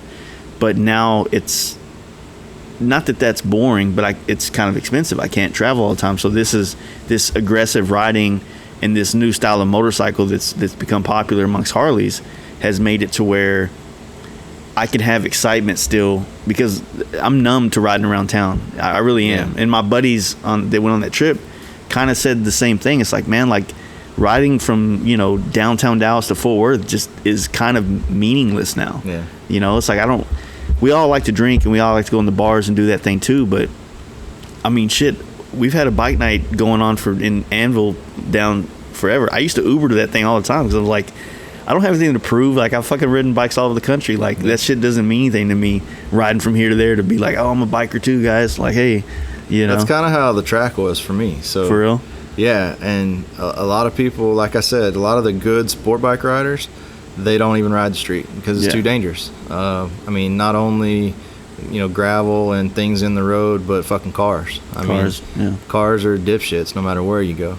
And that's, I never thought I would say it, but like after that track day, I didn't ride my bike for like a week and a half. I was like, there's nothing that compares to that. I want to, I mean. Well, I think that's why you need that's like I was saying, like you have the track day to do that, and that fulfills something, but you also have like the travel on the bike or the friends that you make that you want to, and the bike is the glue or the you know, what attracts you guys together, or whatever the case may be. But yeah, you need more than one thing to enjoy a real fulfilling motorcycle life, I guess is the way to think. I mean, living where I do is nice. You know, this month will be a year. I bought it last July. And I've got 13,000 miles on it. So, and that's, you know, that's only taking one trip. A 1,500 mile trip. 1,500 mile trip. Yeah. The rest of it's all been in the hills by my house. I'll go back and forth to work depending on what the weather's going to be like. Yeah. Sitting in traffic, burning my ass up, it's not fun. But yeah, so I like to ride. I like to lead rides out in the hill country. Also, I want people to get good. I want to follow people that are better than me, because the only way I'm going to get better is to chase people that are better than me. I think you need to ride with Mark. I mean, I put him on a pedestal because he's one of the, like, on Harleys, he's one of the guys that I think really, in Texas at least, there's probably people out in California. Yeah, Cali's got a big Harley track scene. Yeah. Tony Shred, I don't even know Tony's last name, but Tony Shreds. Shred Moto? Yep, Shred Moto. Yeah. He rides out at Willow Springs all the time, and there's a whole group of Dynas and Softails out there that race. I think there's one Road King, but other than that, that's the only bagger I've seen. But yeah, the race scene for Harleys is big out there, but it's kind of non-existent here in Texas. I think it's coming, man. And honestly, I think that maybe you doing it is kind of like, it's the same thing for all of us. Like, you know, when I first got into the Dynas and FXRs, it was here, but it just wasn't big. It wasn't like, almost like it needed more, not to sound weird, but it needed somebody with a little bit more reach to kind of like expose it so that other people can do it. So kind of like what I'm trying to do now is like, you've done something that inspired me, because now I want to go on the track. Come on. And so by doing this podcast, or even just, you know, whatever I can to share it or whatever, then I think that it's going to help other people start wanting to do that thing as well, or at least doing the rides, you know, the hill country rides. Another cool thing about Ride Smart, so they actually, at some of the smaller tracks, they have cruiser classes. I'm not going to take the Road Glide to the smaller tracks just because it won't be as fun, and it's a lot of work. But they have the cruiser classes at some of those smaller tracks that's basically kind of an advanced street rider course. It's to teach you things that you can directly transfer to the street. At COTA, they don't have a cruiser class, but if we get enough, they'll make one. Yeah. And that would be fucking awesome. I think it'd be cool to. I think it's coming. To be honest with you, I mean, hope so. With like I said, with you kind of like leading the pack on that deal and kind of showing, because I didn't even know you could fucking bring a cruiser on those on something like that. You can bring whatever you want out there. There's a little company called O'Valley. Mm-hmm. They're like pocket bikes. But they have 190cc. I think I've seen those things. Them motherfuckers are fast. For real? They're fast as shit. They're little bitty bikes, but they've got inverted front ends. I don't know if they're Olin's front ends, but you can get Olin's rear suspension for them. They run slicks. I mean, these little bikes fucking haul ass. So, you were talking about wanting to go were you going to do the Yamaha? Is that what you were thinking about doing? The Kawasaki Ninja 400. So, do you think that like you would want to do it on both bikes, or is it something? So I'll always do the Harley at COTA because it's a big open track. It's so the other one's for more of a competition aspect. The other ones would be for the smaller tracks, and maybe to get into racing and competition and CMRA eventually. I would love to do it on a Harley. You just can't do it. I mean, on the bagger, not on the bagger. A Dyna or a Softail, like they're doing out in Cali. Yeah. Those are perfect for those smaller tracks. The big difference there is cost. To build a bike for the track, Dyna or Softail, you're looking at 40-50 grand. I mean, fuck, I've got 40 grand in my bike. Not on top of what it costs, but the bike and then another $6,000, $10,000. And I just can't do that. I can't have two $40,000 motorcycles. Yeah, I agree. I think that one other way, I think the way it could work for a lot of people, and I guess the only issue is, yes, you could crash, you could fuck it up, but a lot of people already have their bikes set up this way because this is the style that people have been building their bikes. So, a lot of Dynas are already set up, and I think that maybe them doing this stuff is going to expose, certain tires, certain braking rotors and brake pads and all these things that everybody buys that they have, that like looks cool, but like, okay, this shit doesn't work. This is all gimmick or whatever the case may be. Or it doesn't work to the extreme that it needed to be on a track. You know what I mean? Because like you were saying, like braking is a much bigger issue on a track than it is on the road. Yeah, so that was one thing. Like I said, I had a chip on my shoulder, didn't think I was going to learn anything. I definitely did. Yeah. And what I learned on that first track day was about braking and line choice. So I used to trail brake on the road all the time, out in the hills, using the brakes every corner. Yeah. Now I hardly ever touch the brakes because I learned how to pick a different line to get through the corner faster without ever touching the brakes. So if you apex the corner deeper, it puts you coming out of the corner going towards the inside of the road. I could draw it on a piece of paper or show you on the bike a lot easier than I can explain it. But basically, I hardly ever use the brakes anymore out in the corners. And maybe it's because I'm not going fast enough, but I mean, I'm still doing 90 miles an hour through some of these 40-mile posted corners. And before, I was all over the brakes. Which is, it's a good thing to learn. I know that I have that skill there. Well, you're trusting the motorcycle more now in your suspension, so. So I definitely learned that, and I'm curious to see how I do on the track this next time with that, with the different brake setup that I have now. So once you go to the track and you do that first day where you do all that classroom, this, that, and that, does it get to a point where you're going to the track and you're just doing time on the track, or is it level 3? Level 3? Yeah, level 2. There's 2A and 2B. Those are based on your skill level and your lap times. They try to keep groups that are similar to each other. You don't want a guy out there that's doing 2 2-minute and 30-second laps with a guy that's out there doing 3:10s. Yeah. So they try to group you by how fast you are. Level 3, no classroom at all. Those are guys that are, you know, CMRA racers, or they're just going to the track days to practice or to dial in their bike, or they're just fast as fuck. By the time you get to level 3, I guess you can always learn, but they're confident enough in those people that they can go out, do what they need to do, and they're not going to kill somebody. True. Yeah. Level 1 and level 2, you're trying to absorb as much information as possible. These instructors, they're, you know, ex-CMRA racers. Some of them still race, and so they're pretty fast. And if you can go out there and hang with some of the instructors in level 2, then you're doing pretty good.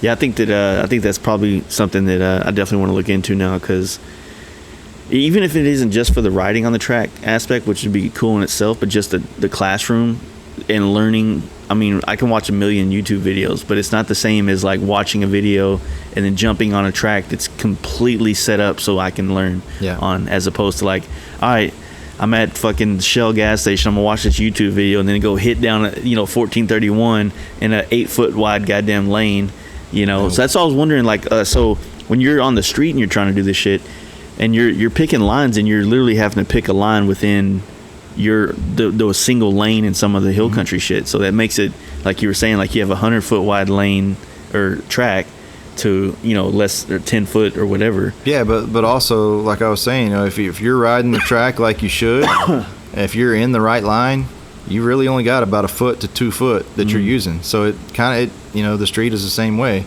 It looks like you have a lot more real estate on the track, but if you're in the right spot, you should be within that 1 to 2 foot section. So it's probably more of like a mind fuck for some people that are like, it's kind of like riding on a road on a mountain with no guardrails. Like, I wish they were there, you know, which was Pikes Peak with me a couple weeks ago. Scared the fuck out of me, I can dude. imagine.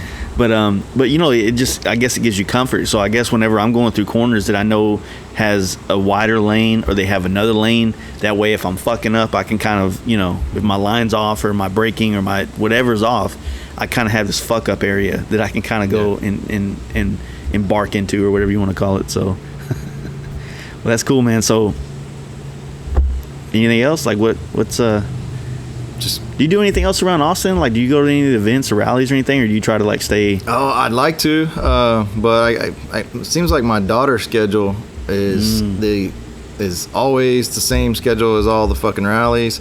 I get my daughter every other weekend, and I try not to get a babysitter, because how old is she now? She's 7. That's my time with her. Now I am making an exception, because the next COTA day is on a fucking weekend that I'm supposed to have my daughter.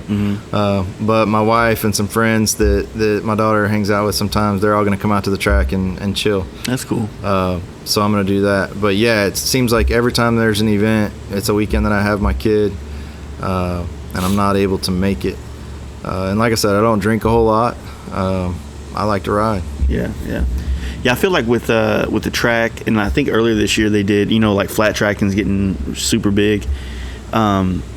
With the Austin's becoming like this little small like motorcycle mecca in a sense, and it's kind of happened slowly. You know what I mean? Because like when we had the MotoGP here in April. What the fuck? Goddamn, it's just loud in here on the things. So we have you have the MotoGP, same weekend you have the hand-built show in Austin, and then there was, at the same time, you had this big fucking, like, Roland Sands put on this hooligan race thing that's becoming real popular. Nice. So it's like all kinds of shit going on in the same weekend.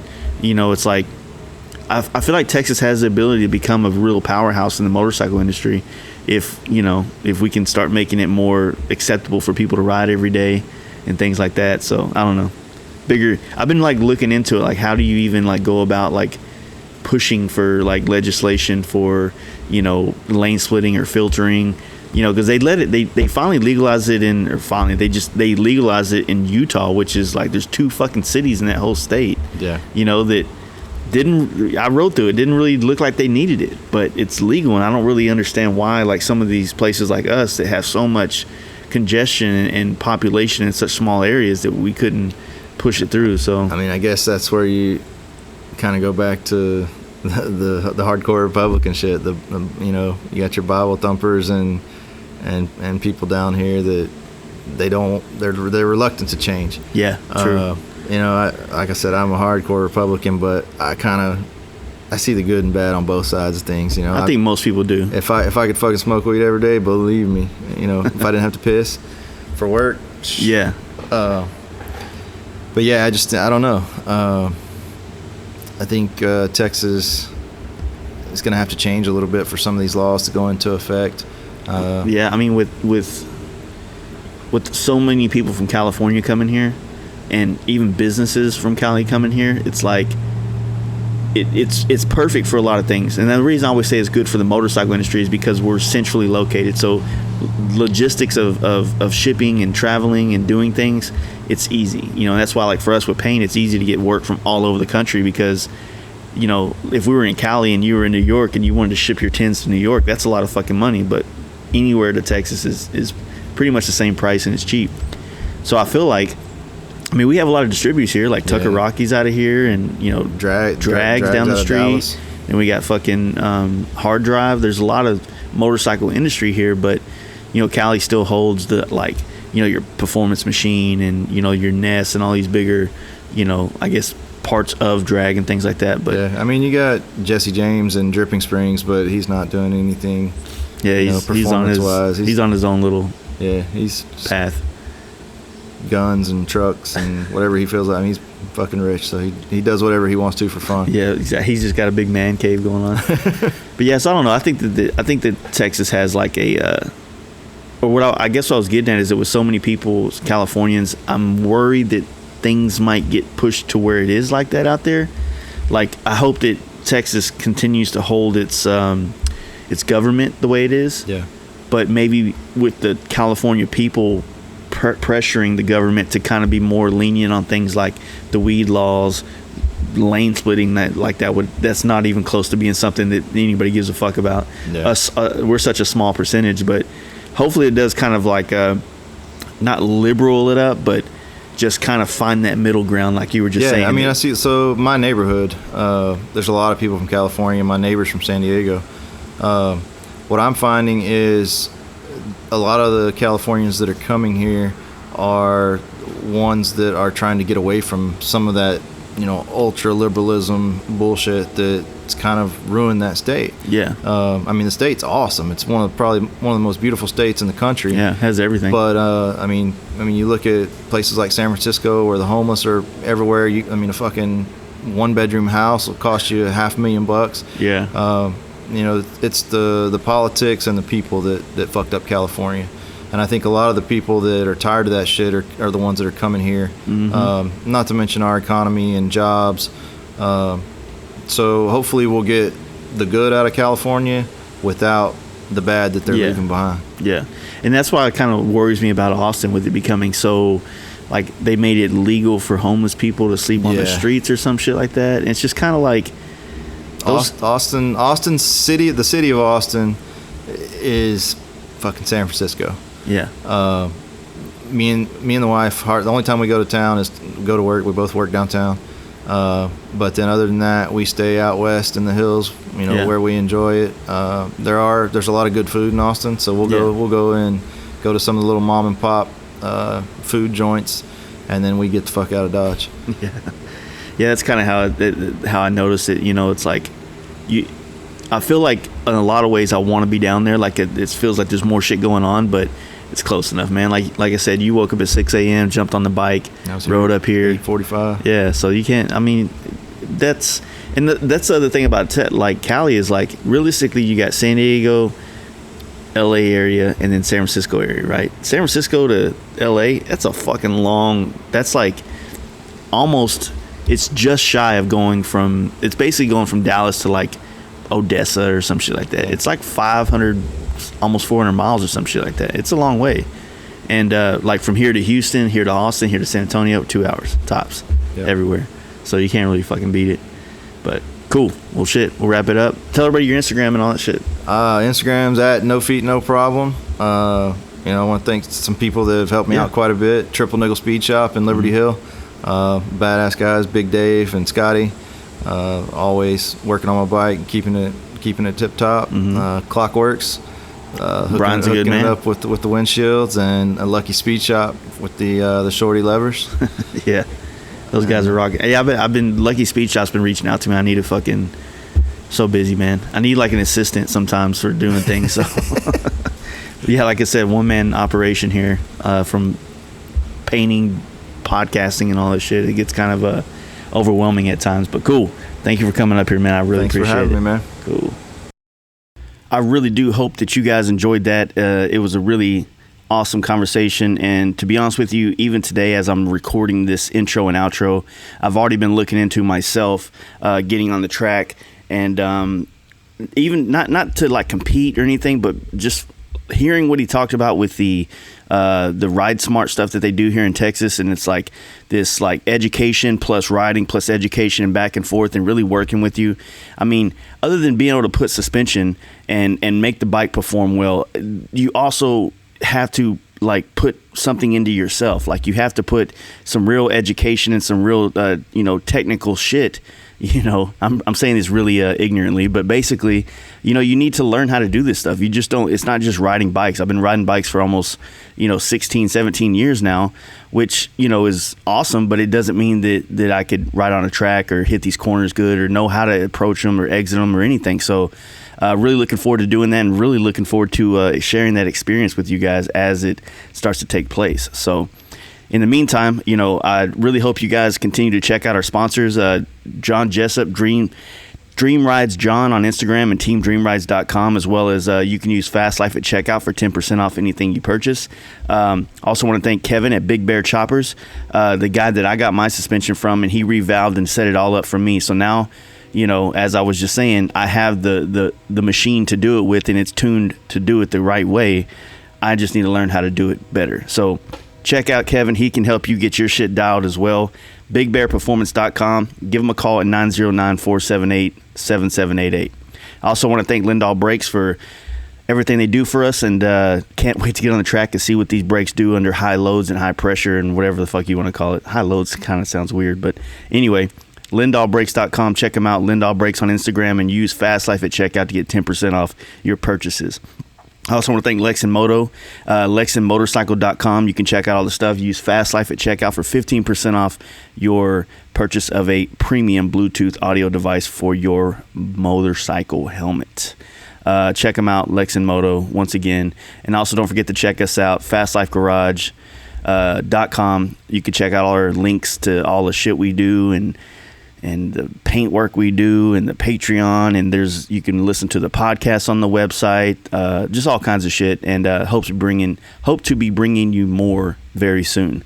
Thank you guys for checking this out, and we'll be back hopefully in another week with a new podcast and some more shit to talk about. So you guys have a good week. Peace.